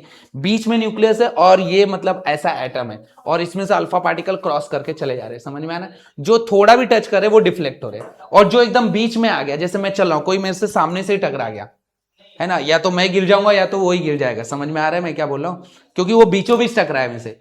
लेकिन ऐसे बहुत कम हो रहे हैं, मैं जाऊंगा तो रास्ते से जा रहा हूं तो मैं अपने को बचा के चलूंगा, लोगों को धक्का थोड़ी ना मारूंगा। जैसे मैं स्टेशन पे ही चला जाऊं सुबह 9 बजे तो मुझे बच के जाना पड़ेगा ना, है ना। कितने लोग तो ऐसे प्लेटफॉर्म से लोगों से इतना बच के जाते कि ट्रेन का भी ध्यान नहीं देते, क्योंकि लोग एकदम प्लेटफॉर्म जहां ट्रेन आने वाले रहते वहीं खड़े रहते हैं, लोगों को लेट होता रहता है ना। लेकिन लोग मरना पसंद करते हैं, लोगों से टकराना नहीं, समझ में आ रहा है कि नहीं, यस और नो, इज दैट क्लियर। तो ये कंक्लूजन हुआ, अभी भी मैंने मॉडल नहीं बताया, ये ओनली कंक्लूजन है कि atom is having large empty space, इसलिए बहुत सारे अल्फा पार्टिकल क्रॉस करके चले, they were deflected, they get repel because उसके अंदर पॉजिटिव चार्ज है, इसके लिए ये। अब मैं तुमको मॉडल बता रहा हूँ, हाँ मॉडल देखो, मॉडल इस अभी डायग्राम की कोई जरूरत नहीं है। हाँ अब ये एग्जाम में पूछता है रुदरफोर्ड एटॉमिक मॉडल, क्या लिख रहा हूं मैं, रुदरफोर्ड एटॉमिक मॉडल। ये मॉडल में उसने क्या बोला, देखो पहला पॉइंट इसका, देखो फर्स्ट पॉइंट, फर्स्ट पॉइंट में उसने बताया कि बहुत सारे अल्फा पार्टिकल रिपेल्ड हुए और डिफ्लेक्ट हुए, तो इसका मतलब उसके अंदर पूरा मास जो है, इंटायर पॉजिटिव चार्ज एंड मास है ना, उसमें आ रहा है, उससे टकरा रहा है, क्योंकि वो मास है। तो यहां पे भी मतलब entire positive charge and mass of the atom is concentrated in the center called as nucleus। मतलब एटम के अंदर मास भी है और उसी एटम के अंदर जहां पे मास है वहां पे पूरा पॉजिटिव चार्ज भी है ना। उसका साइज कम है इसलिए बहुत कम लोग डिफ्लेक्ट हो रहे हैं उससे, बहुत सारे तो क्रॉस कर, जो नहीं टकरा रहा हो तो क्रॉस करके चला गया। इसका मतलब ये हुआ मास किसकी वजह से होता है बताओ, प्रोटॉन एंड न्यूट्रॉन की वजह से, और चार्ज किसकी वजह से, सिर्फ प्रोटॉन की वजह से। तो यहां पे लिखूंगा इसी का, that is proton and neutron are present in the nucleus of atom, in the, हाँ क्या लिख रहा हूं, क्या लिखा है, कंफ्यूजन, क्या कंफ्यूजन होगा, entire positive charge and mass is suppose to be concentrated in the centre called as nucleus. Nucleus के अंदर पूरा पॉजिटिव चार्ज है और उसको मास भी है ना, इलेक्ट्रॉन को तो कोई मास होता नहीं। तो पहले पॉइंट में मैंने पॉजिटिव चार्ज और मास की बात की, और पॉजिटिव चार्ज किसकी वजह से होता है, प्रोटॉन और न्यूट्रॉन की वजह से। दोनों को ऐड करोगे तभी तो मास मिलेगा ना, एटॉमिक मास नंबर। पहले प्रीवियस टॉपिक से उसको कनेक्ट करने का, समझ में आना, ऐसा नहीं कि मैं जो पढ़ा रहा हूं उस पर ध्यान दे रहा हूं, पीछे का भूल जाओ, है ना। मास, हाँ बोलो, हाँ सिर्फ प्रोटॉन है, समझ में आया ना, वो तो मैंने पहले ही बताया था। तो पहले पॉइंट में मैंने पॉजिटिव चार्ज की बात की, है ना। दूसरा पॉइंट ये क्या बोल रहा है, द नेगेटिवली चार्ज पार्टिकल, क्या, the negatively charge particle that is electron, that is what, electron. तो पॉजिटिव चार्ज और न्यूट्रॉन तो उसने बता दिया कि सेंटर में, जिसे न्यूक्लियस बोलते, तो इलेक्ट्रॉन कहां रहेगा, electron, the negative charge particle that is electron revolve around the nucleus as planets do around the sun. समझ में आना, प्लैनेट्स कैसे घूमते हैं, इसलिए इसको प्लैनेटरी मॉडल ऑफ एटम भी बोलते हैं, है ना। इसको हम लोग प्लैनेट अराउंड द न्यूक्लियस, समझ में आया ना, like a solar system, thus the model of atom is like a solar system, atom। अच्छा यहां पे ये भी लिखना चाहिए, in various orbit around the nucleus, हाँ हाँ है ना। इसके बाद में एक मॉडल और है, बोहर एटॉमिक मॉडल है, बट उसका भी लिमिटेशन था, फिर नया मॉडल आया, श्रोडिंगर मॉडल ऑफ एटम, समझ में आया, वही है, उसके बाद और कोई मॉडल नहीं है। तुम्हारे अंदर दम है तो नया मॉडल रिसर्च करके निकालो, समझ में आया ना। Around the nucleus in various orbit, समझ में आया ना। दस model of atom is like a solar system, सारे प्लैनेट्स घूमते हैं ना सन के अराउंड, है ना। तो वैसे ही उसने क्या बोला कि जैसे सन के अराउंड सारे प्लैनेट्स घूम रहे, वैसे न्यूक्लियस के अराउंड सारे इलेक्ट्रॉन घूमते रहेंगे। समझ में आया ना? तो ये प्लानिटरी मॉडल जैसे ही हुआ। फिर तीसरा पॉइंट, पहले पॉइंट में किसकी बात की? पॉजिटिव चार्ज की बात की और मास की बात की। सेकेंड पॉइंट में हम लोग ने किसकी बात की? नेगेटिव चार्ज मतलब इलेक्ट्रॉन की बात की। और इलेक्ट्रॉन कहाँ कहाँ मतलब वेरियस ऑर्बिट में घूम रहा है। उसके जैसा नहीं कि हर जगह पे पॉजिटिव चार्ज है, हर जगह पे नेगेटिव चार्ज भी है। समझ में आया ना? वाटरमेलन जैसा नहीं है ना। फिर तीसरा पॉइंट उसने क्या बोला? जो इलेक्ट्रॉन घूम रहा है इन द वेरियस ऑर्बिट, वो क्या कर रहा है? वो उसके पॉजिटिव चार्ज को बैलेंस कर रहा है। किसके? एटम के पॉजिटिव चार्ज। एटम के अंदर पॉजिटिव चार्ज होता है, और जो इलेक्ट्रॉन बाहर घूम रहा है, बाहर घूमते हुए भी वो उसके पॉजिटिव चार्ज को क्या कर रहा है? बैलेंस कर रहा है। That is why atom is electrically neutral. तो मैं यहां पे लिख रहा हूं the positive charge of the nucleus, positive charge of the nucleus are balanced by या is balanced by the negative charge of the electrons present in the orbit।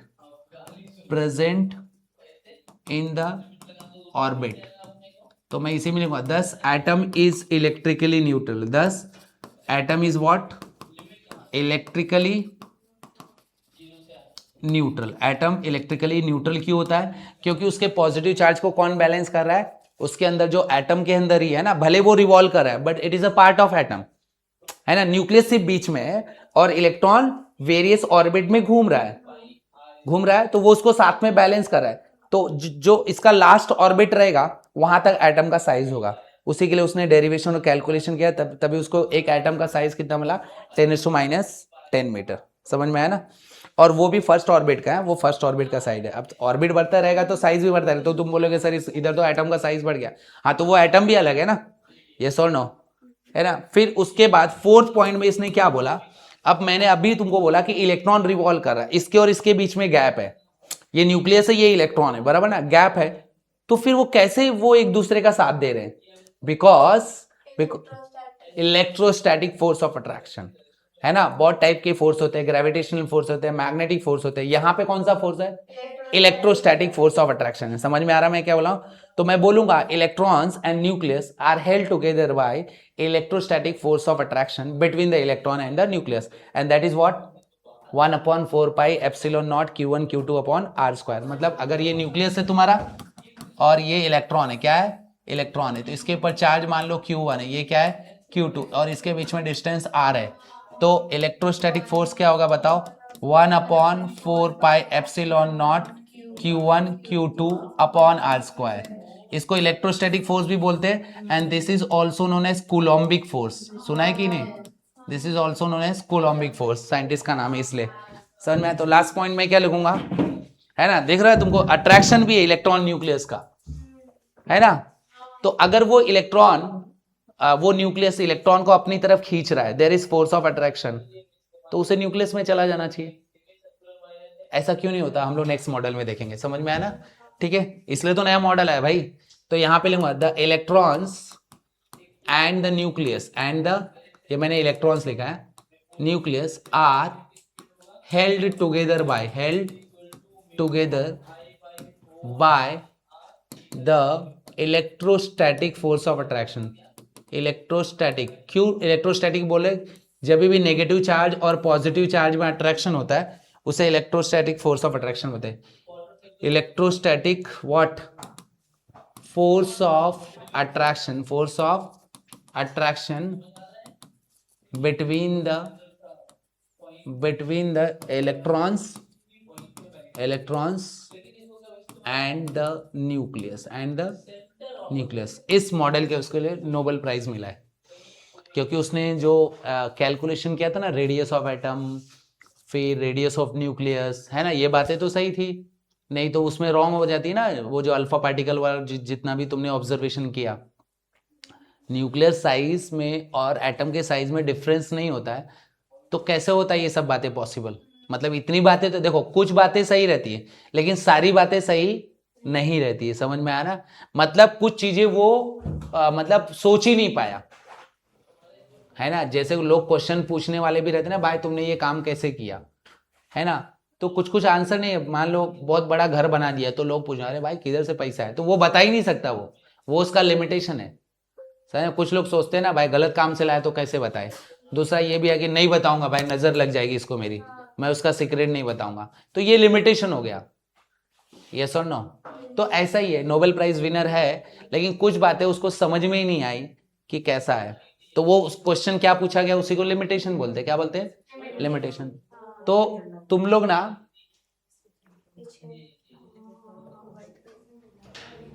लिख लो, इसका डायग्राम नहीं बनाओगे तो भी चलेगा, डायग्राम तो टेक्स्ट बुक में दिया है। ऑब्जर्वेशन, कंक्लूजन एंड मॉडल लिख लो, है ना? ऑब्जर्वेशन लिखो। अनुषा क्या हुआ, नींद आ रही है? बुक खत्म होने वाला है मेरा केमिस्ट्री का पहला। सारी लिखने के बाद ब्रेक। यस ठीक है, 5 मिनट का ब्रेक। आज मैंने ब्रेक नहीं दिया था ना? नहीं सर, आप थोड़ा सा ऐसे बात करें।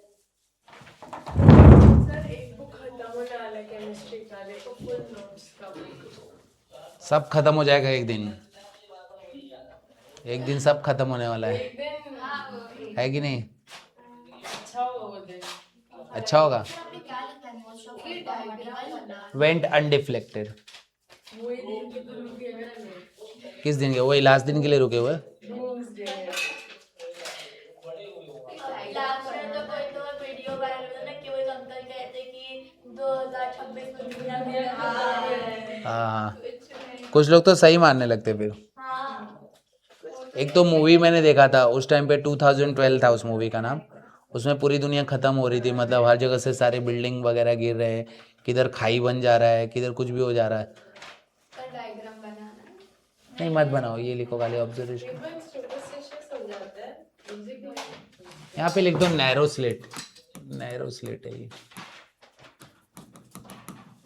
एक तो ये ऑल्टरनेट थियरी है कि ऑब्जर्वेशन के बाजू 2012 नहीं जान दो, डायग्राम नहीं बना, वो मैंने ऐसे नहीं लिखा इसके लिए, ये लिखो। एक ऑल्टरनेट थियरी भी है। क्या हुआ?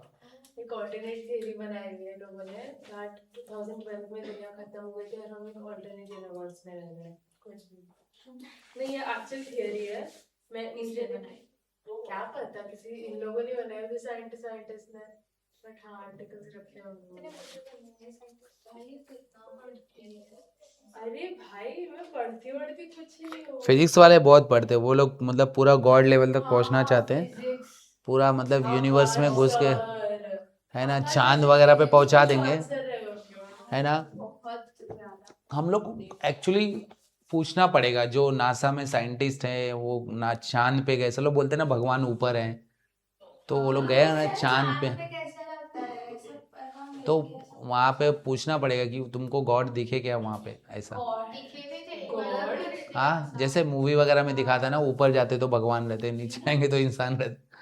नहीं सर, ऊपर ऊपर भी भगवान नहीं है, कहीं भी नहीं भगवान। भगवान है कि नहीं ये बताओ मुझे, है ना? मानते हो ना? कैसे पता चला तुमको? Scandalous topic sir, I don't think ये डिस्कशन करना साइंटिफिक ऐसा प्रूफ तो है ना सर। प्रूफ है? नहीं, अरे गॉड का प्रूफ नहीं है अभी अबे तक। जो राम जी जब सीता जी को बचाने के लिए जाते थे तो बीच का जो उन्होंने पत्थरों का बनवाया था, वो पत्थर अभी भी है? हाँ। मतलब हम लोग श्रीलंका जा सकते हुए वहां से हाँ, वो उधर चल चल के? वो उधर है। डूबेंगे नहीं हम लोग? नहीं नहीं, वो बहुत नीचे है। अब नीचे अभी के नीचे का होगा। कितना फीट नीचे गया रहेगा वो? पहले तो वहां से पता शिप्स नहीं जा पाती थी। नहीं जा पाती थी, ऐसा ऐसा। अब तो मतलब होंगे भाई भगवान, होंगे नहीं है। मैं भी मानता हूँ। आई थिंक तुम्हारे में भी कुछ नहीं मैंने, क्या पता साइंटिफिक हाँ साइंटिफिक चलो बोलते हैं ना ऊपर है, ऊपर वाला देख रहा है।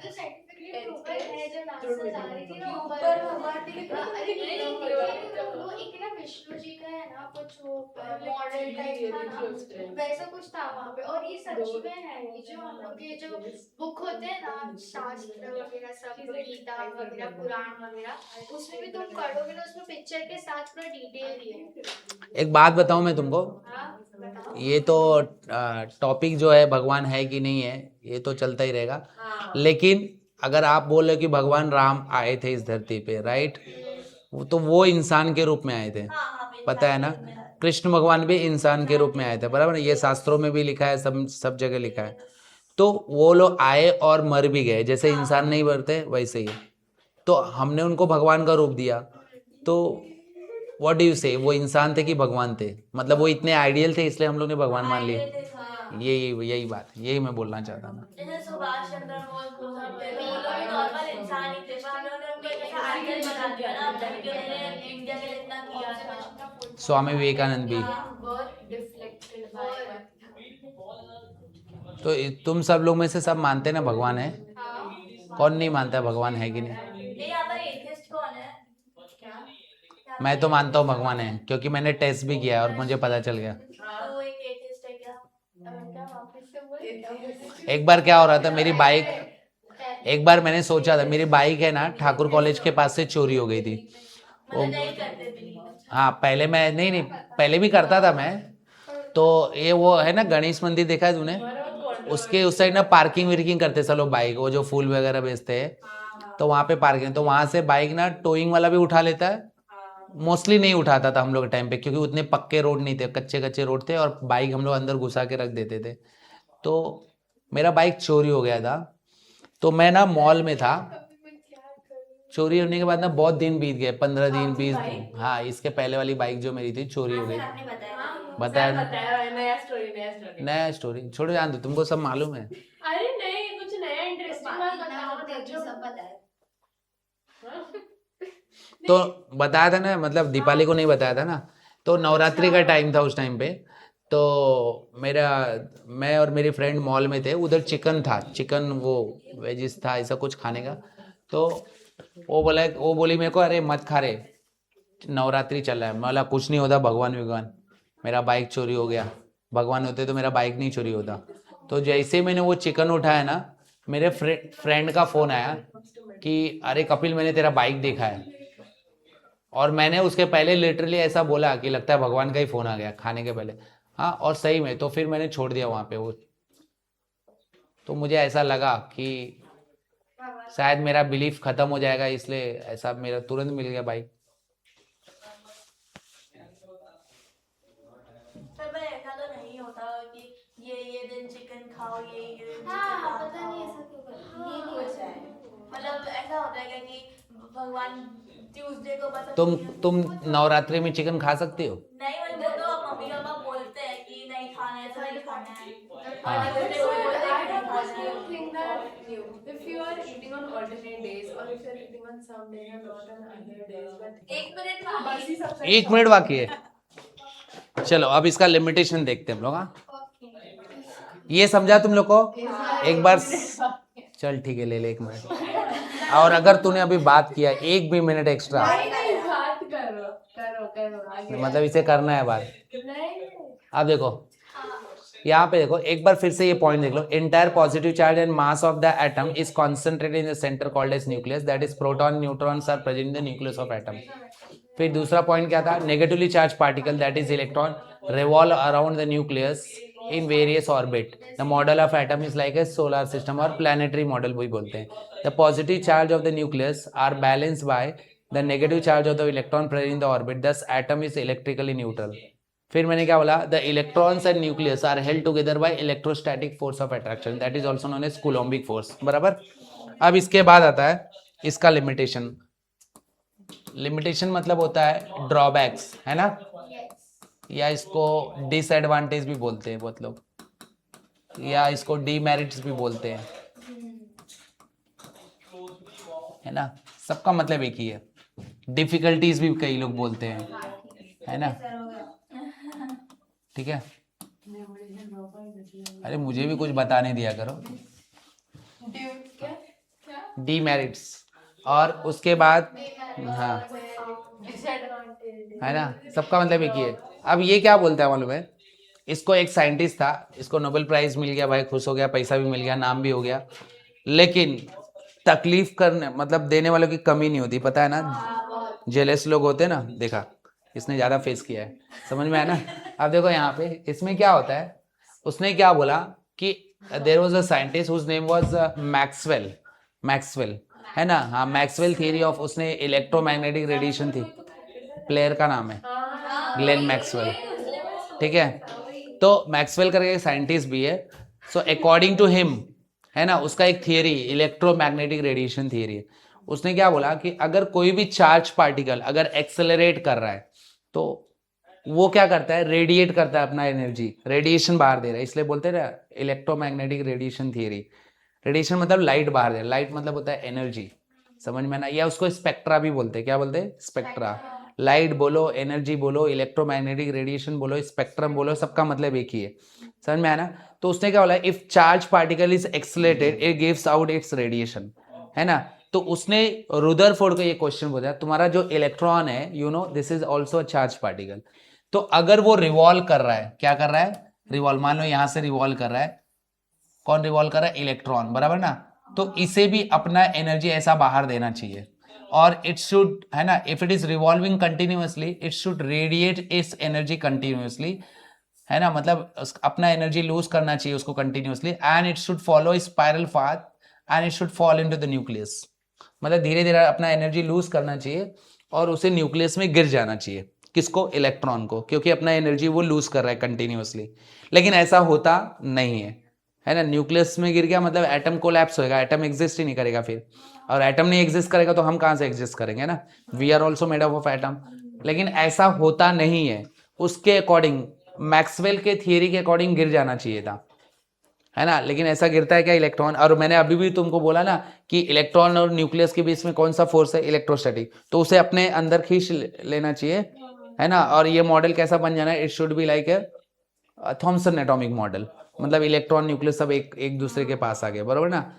लेकिन ऐसा होता नहीं है, तो इसका आंसर उसके पास नहीं था कि ऐसा क्यों नहीं होता, मतलब it could not explain the stability of the atom, how the atoms are stable, इसका आंसर उसके पास नहीं था, इसलिए ये इसका लिमिटेशन हो गया। समझा कि नहीं, पहला लिमिटेशन समझा, पहला क्या, दो लिमिटेशन बता दिया कि why electron does not fall into the nucleus, दूसरा मैंने क्या बताया कि it could not explain the stability of atom, समझ में आ रहा है। तो यहां पे लिख लूंगा, यहां पे अकॉर्डिंग टू मैक्सवेल, क्या लिख रहा हूं, Maxwell theory of radiation, theory of electromagnetic radiation, बराबर ना, electron if a charge particle, क्या लिख रहा हूं, charge particle like electron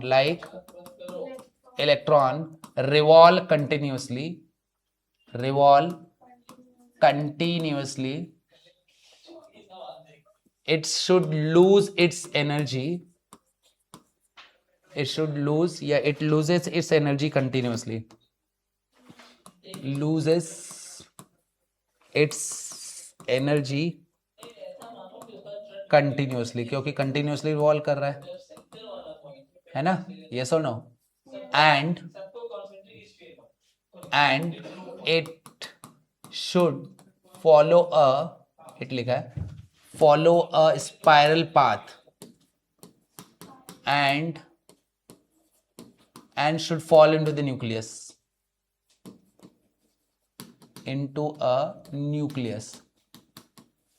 but this does not happen, right, ऐसा होता नहीं, तो इसका आंसर उसके पास नहीं था, इसलिए ये लिमिटेशन। दूसरा, it could not explain the stability of atom, could not explain the stability of the atom, atom के स्टेबिलिटी को एक्सप्लेन नहीं कर पाया वो।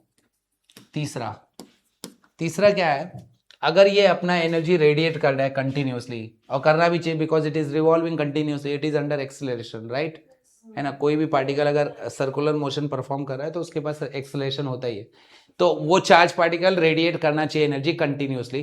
तो इससे जब ये लाइट बाहर, लाइट मतलब क्या बताया मैंने, स्पेक्ट्रा, लाइट मतलब रेडिएशन, स्पेक्ट्रा जो बोलना है बोलो, एनर्जी बोलो, बात एक ही है, मतलब light is a form of energy only. तो ये जो स्पेक्ट्रा मिलना चाहिए उसे कंटिन्यूअस स्पेक्ट्रा मिलना चाहिए, क्या मिलना चाहिए, कंटिन्यूअस मतलब कि मान लो ये लाइट बाहर दे रहा है, तो मान लो this is a band of light. यहाँ पे देखो, इधर देखो बच्चे लोग, ये एक लाइट मिला, दिखा लाइट, बराबर ना। फिर दूसरा वाला कैसे मिलना चाहिए, मतलब इतना भी गैप नहीं रहना चाहिए। रुको इसको मिटा देता हूँ मैं, यहाँ से इसके टच होके ऐसा इधर से,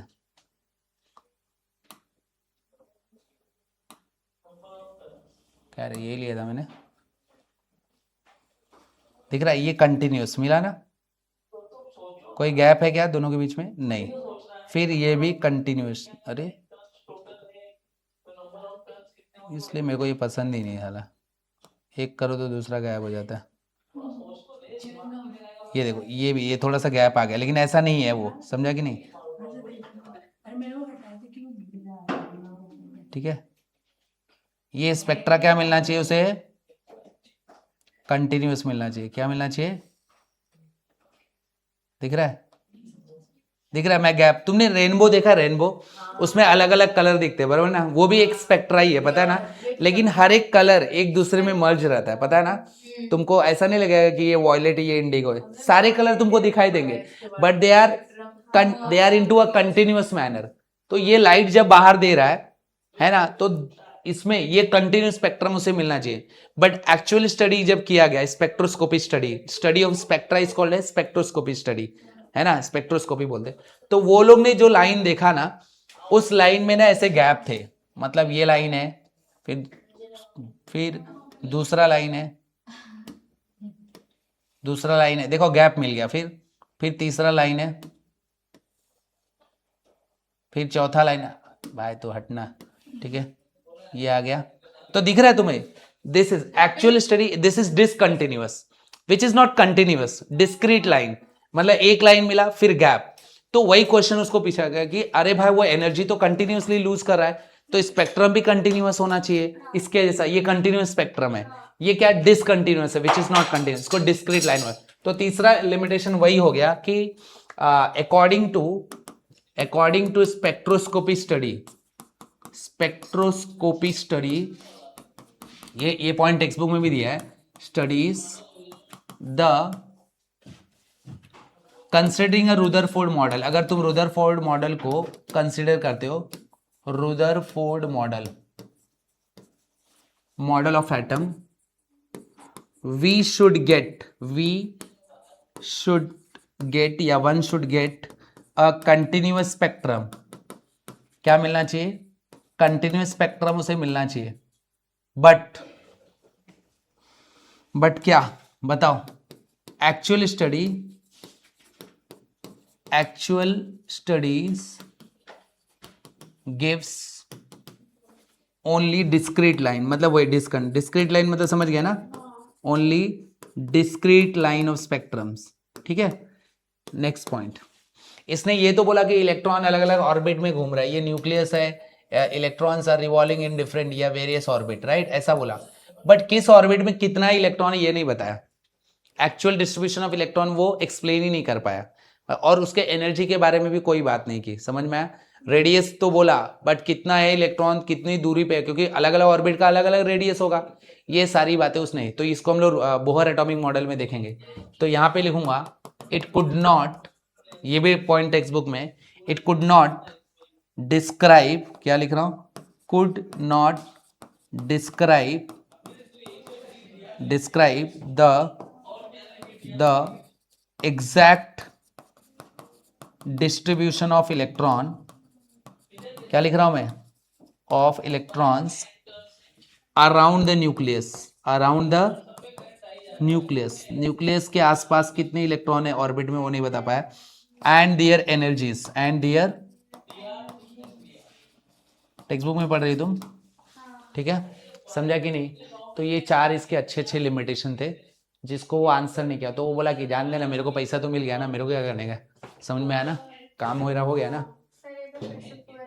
हाँ देखो, according to Maxwell theory of radiation, if a charge particle like electron revolve continuously, अगर वो रिवॉल्व कर रहा है तो उसे अपना एनर्जी कंटिन्यूअसली रेडिएट करना चाहिए या लूज करना चाहिए, बराबर ना, है ना।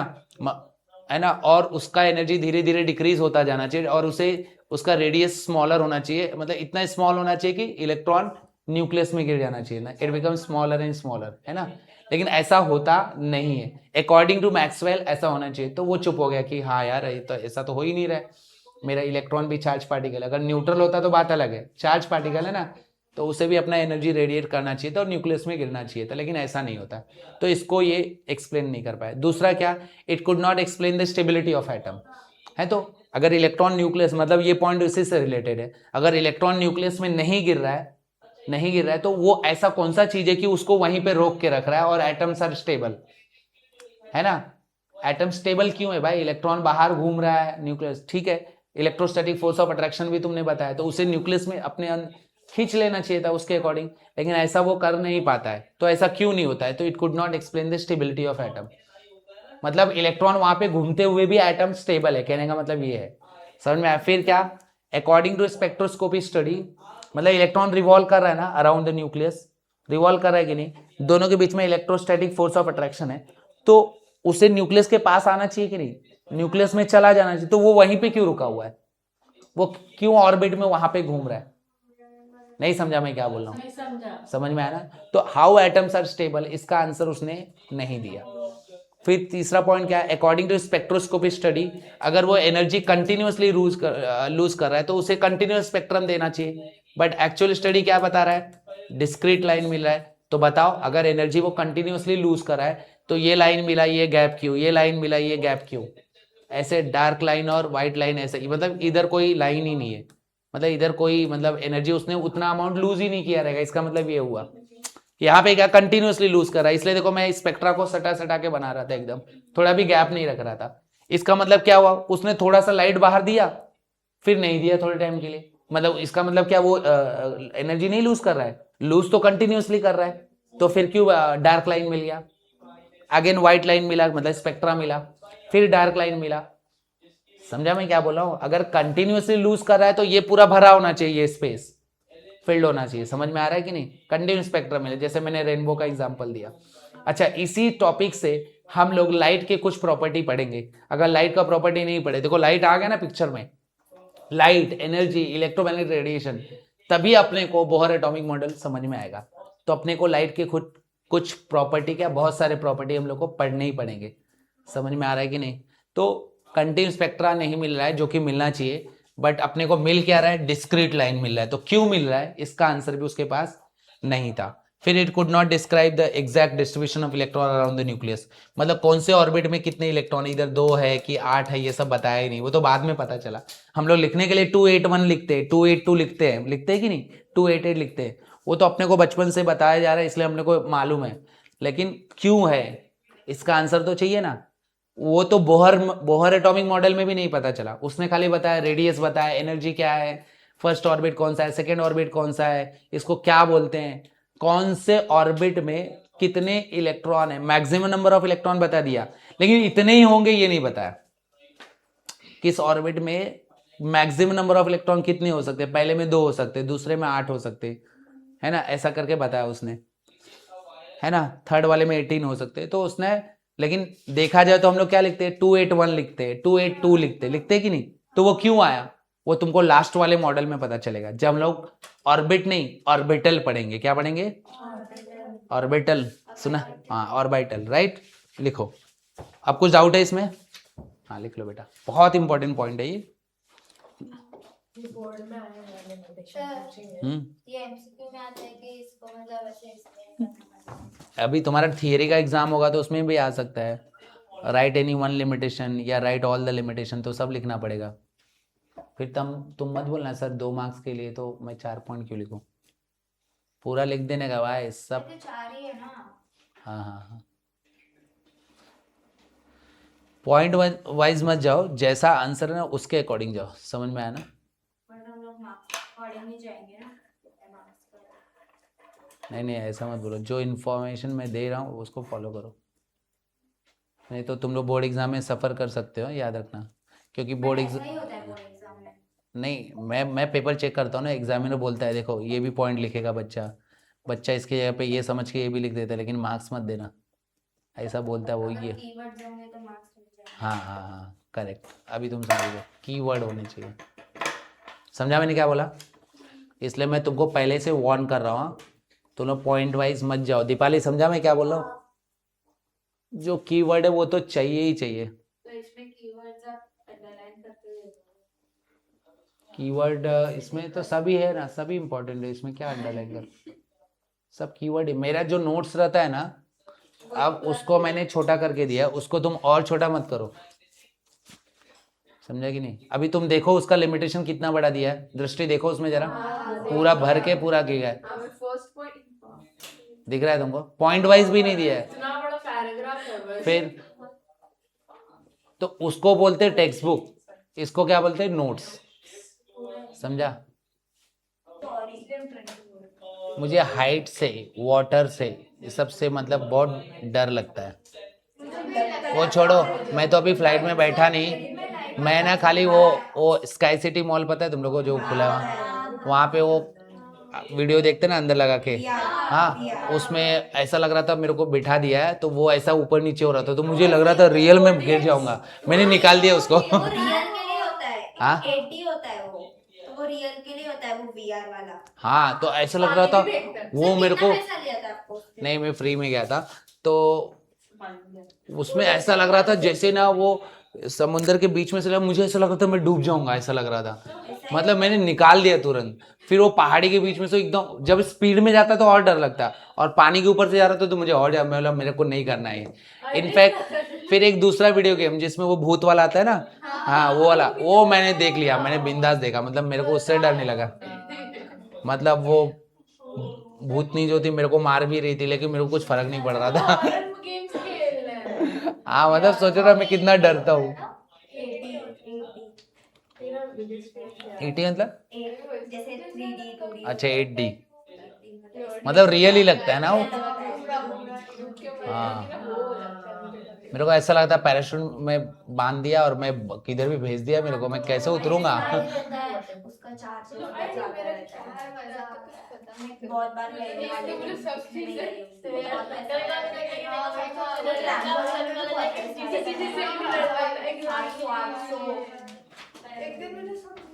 पानी भी मैं रियल वाटर बहुत जगह देख लेता हूँ ना, जैसे कभी कभी बोट में मैं गया हूँ, तो फिर उसको देख, हाँ तो पानी, तो फिर वो पानी देख के मेरे को ड्राउनिंग फील होता है, तो जैसे कि मेरे को कहीं कुछ भी हो जाए, सर कुछ एक्सीडेंट भी हो जाए, जैसे चर्चगेट में हुआ नहीं था, और ये MP में नहीं हुआ था, पूरे नाव ही पलट गई थी। चर्चगेट में भी ऐसा पलट गया था। नहीं नहीं, तुमको स्विमिंग अगर आता भी है ना, तो तुम रियल वाटर जो रिवर वाटर रहता ना, है ना, हाँ तुम नहीं कर सकते। एनर्जी से लास्ट वर्ड एंड देयर। हाँ एनर्जीज। सर 20 नहीं हो रही है आपसे तो। सर प्लीज नहीं नहीं, दो ना प्लीज। अब सुनो, एक और कौन सा टॉपिक है? लाइट का थोड़ा बताऊंगा मैं, लाइट में जाओ, सर मैं एक और देख अभी छोड़ रहा हूँ तभी नहीं आ रही। लेकिन सर पूछते तो सर ब्रेक दिया ना तुम्हारे कहने के ऊपर, वो ऑलमोस्ट ठीक है, 15। आप 30 को छोड़ दो। सर हाँ। एक और बात समझा दो मैं- मेरे से ऊपर से समझा दो। अरे सच्ची में पूछ रही हूँ। हाँ थोड़ा सा बता दो पहले, देखो इसमें कैसा है कि ये जो लाइट है ना, लाइट मैंने तुमको पढ़ा ना, मतलब इसलिए मैं पढ़ा रहा हूँ ना, because it is a development leading to Bohr atomic model, मतलब वो फाउंडेशन देना पड़ेगा तुमको, नहीं तो तुम बोहर एटॉमिक मॉडल नहीं समझ पाओगे। और फिर आगे के जो जितने भी टॉपिक है वो लाइट से रिलेटेड है, जैसे de Broglie waves and all that, है ना, और भी आएगा, हाइजेनबर्ग अनसर्टेनिटी प्रिंसिपल आएगा, है ना, ये फिर स्पेक्ट्रा वगैरह पढ़ेंगे ना, तो वो लाइट ही है। स्पेक्ट्रा, हाइड्रोजन एटम का स्पेक्ट्रा हम लोग पढ़ेंगे, उसमें लाइमन सीरीज, बालमन सीरीज, ये सब आएगा, तो उसके लिए ये पढ़ना बहुत ज़रूरी है। नहीं लिखा अभी तक? छोड़ो आप पढ़ना। ठीक है, अब देखो यहाँ पे कुछ मैं पढ़ रहा हूँ, salient features of wave theory of light, होता है ना, ऐसा होता है, सेलिएंट ही होता है मेरे से। क्या मालूम क्या होता है, wave theory of light, wave theory of light, बहुत एटॉमिक मॉडल। हाँ अरे इधर ही है। इसके लिए अपने को लाइट का प्रॉपर्टी पढ़ना पड़ेगा, है ना। जैसे मान लो कोई मैटर है, बराबर, ये मैटर दिख रहा है तुमको, ये कोई एटम, ये since we are studying structure of atom तो मैंने एटम ही लिया, स्ट्रक्चर ऑफ मॉलिक्यूल भी होता है, राइट। तो अगर इसमें लाइट पास कर रहे हो, है ना, दिस इज लाइट, लाइट बोलो, इलेक्ट्रोमैग्नेटिक रेडिएशन बोलो, बात एक ही है। सर लाइट तो स्ट्रेट लाइन में जाती है। हाँ, लाइट तो स्ट्रेट। अभी मैंने क्या लिखा, wave theory of light, wave के फॉर्म में भी जाता है, तो it is moving in the form of wave, right ना।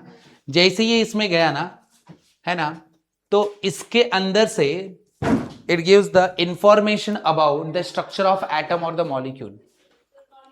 तो इससे कुछ ऐसे रिजल्ट मिले तुमको, तुम किसी के घर में घुसोगे ना, तो तुम्हें उसके घर का इंफॉर्मेशन पता चलेगा ना कि कौन कौन रहता है, कौन सी चीजें कहाँ रखी हुई है।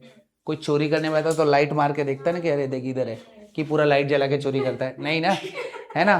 तो वो पता ही चल जाएगा कि वो भी है, मतलब घर वालों को भी इंफॉर्मेशन पता चलेगा कि भाई तू भी आया है कुछ करने, समझ जाएगा कि नहीं। इसीलिए लाइट मार के देखोगे जब इसके अंदर, मैं ऐसा नहीं बोला, मैं जस्ट एग्जांपल ले रहा हूं। So when light interact with the matter, है ना, it gives a result which give the immense information, मतलब lot of information about the structure of atom और the molecule। तो उसको दो रिजल्ट मिला। क्या रिजल्ट मिला, एक तो मिला dual nature of light, dual nature of light, मतलब लाइट के दो नेचर है। दूसरा मिला एमिशन स्पेक्ट्रम ऑफ, मतलब ये एटम उसने हाइड्रोजन का लिया था, तो इससे एमिशन स्पेक्ट्रम मिला किसका, हाइड्रोजन एटम का। समझ में आ रहा है कि नहीं।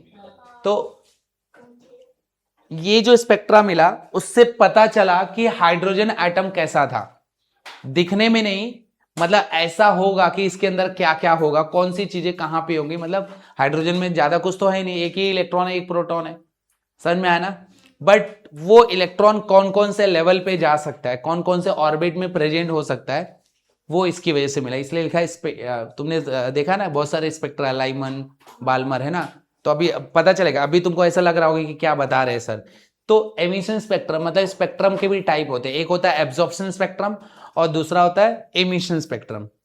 समझ में ना, कि किसी भी सब्सटेंस में लाइट पास करोगे, है ना, मान लो तुमने हीलियम गैस लिया, क्या लिया, हीलियम गैस, तो वो क्या करता है, कुछ अगर तुमने इसमें से व्हाइट लाइट पास किया, ये हीलियम है, तो व्हाइट लाइट में कौन कौन से कलर होते हैं, 7 कलर है, विबग्योर पता है ना। तो इसमें से कुछ वेवलेंथ वो एब्जॉर्ब कर लेगा, और जो रिमेनिंग, मान लो उसने इंडिगो, ग्रीन और ऑरेंज, है ना, एब्जॉर्ब कर लिया, तो इसमें से जब बाहर निकलेगा तो क्या क्या मिलेगा तुम्हें, वॉयलेट मिलेगा, ब्लू मिलेगा, है ना, येलो मिलेगा, या फिर ऑरेंज मिलेगा, है ना, हाँ वही रेड मिलेगा। तो उसने क्या किया, मैंने जस्ट एग्जांपल लिया कि कौन सा, मुझे नहीं पता कौन सा वो एब्जॉर्ब करेगा। तो जब तुमने व्हाइट लाइट इसमें पास किया तो इसके अंदर इतने कलर थे, तो कुछ colour of wavelength is absorb by this sample of helium, right ना। तो रिमेनिंग जो लाइट मिला, है ना, लाइट मतलब स्पेक्ट्रा, इसको मैं बोलूंगा एब्जॉर्प्शन स्पेक्ट्रम। क्या बोलूंगा, क्योंकि एब्जॉर्ब करने के बाद ये बचा, this becomes your absorption spectrum. समझ में आना। लेकिन दूसरा जो स्पेक्ट्रा होता है वो एमिशन होता है। क्या होता है, एमिशन, मतलब तुमने हीलियम लिया और उसको हीट किया, तो हीलियम अपने नॉर्मल स्टेट से एक्साइटेड स्टेट में चला जाएगा। कौन से स्टेट में चला, उसको एनर्जी मिलेगी ना, किसी को भी एनर्जी मिलेगा, तो energy and stability are inversely proportional, है ना। Its energy increased and it reaches to its higher energy state, उसको एक्साइटेड स्टेट बोलते हैं। तो एनीथिंग और everything in its excited state it is unstable. तो स्टेबिलिटी गेन करने के लिए वो क्या करता है, अपना एनर्जी बाहर एमिट करता है। क्या करता है, एमिट करता है। जैसे मैंने बोला ना, इलेक्ट्रॉन को भी अपना एनर्जी एमिट करना चाहिए।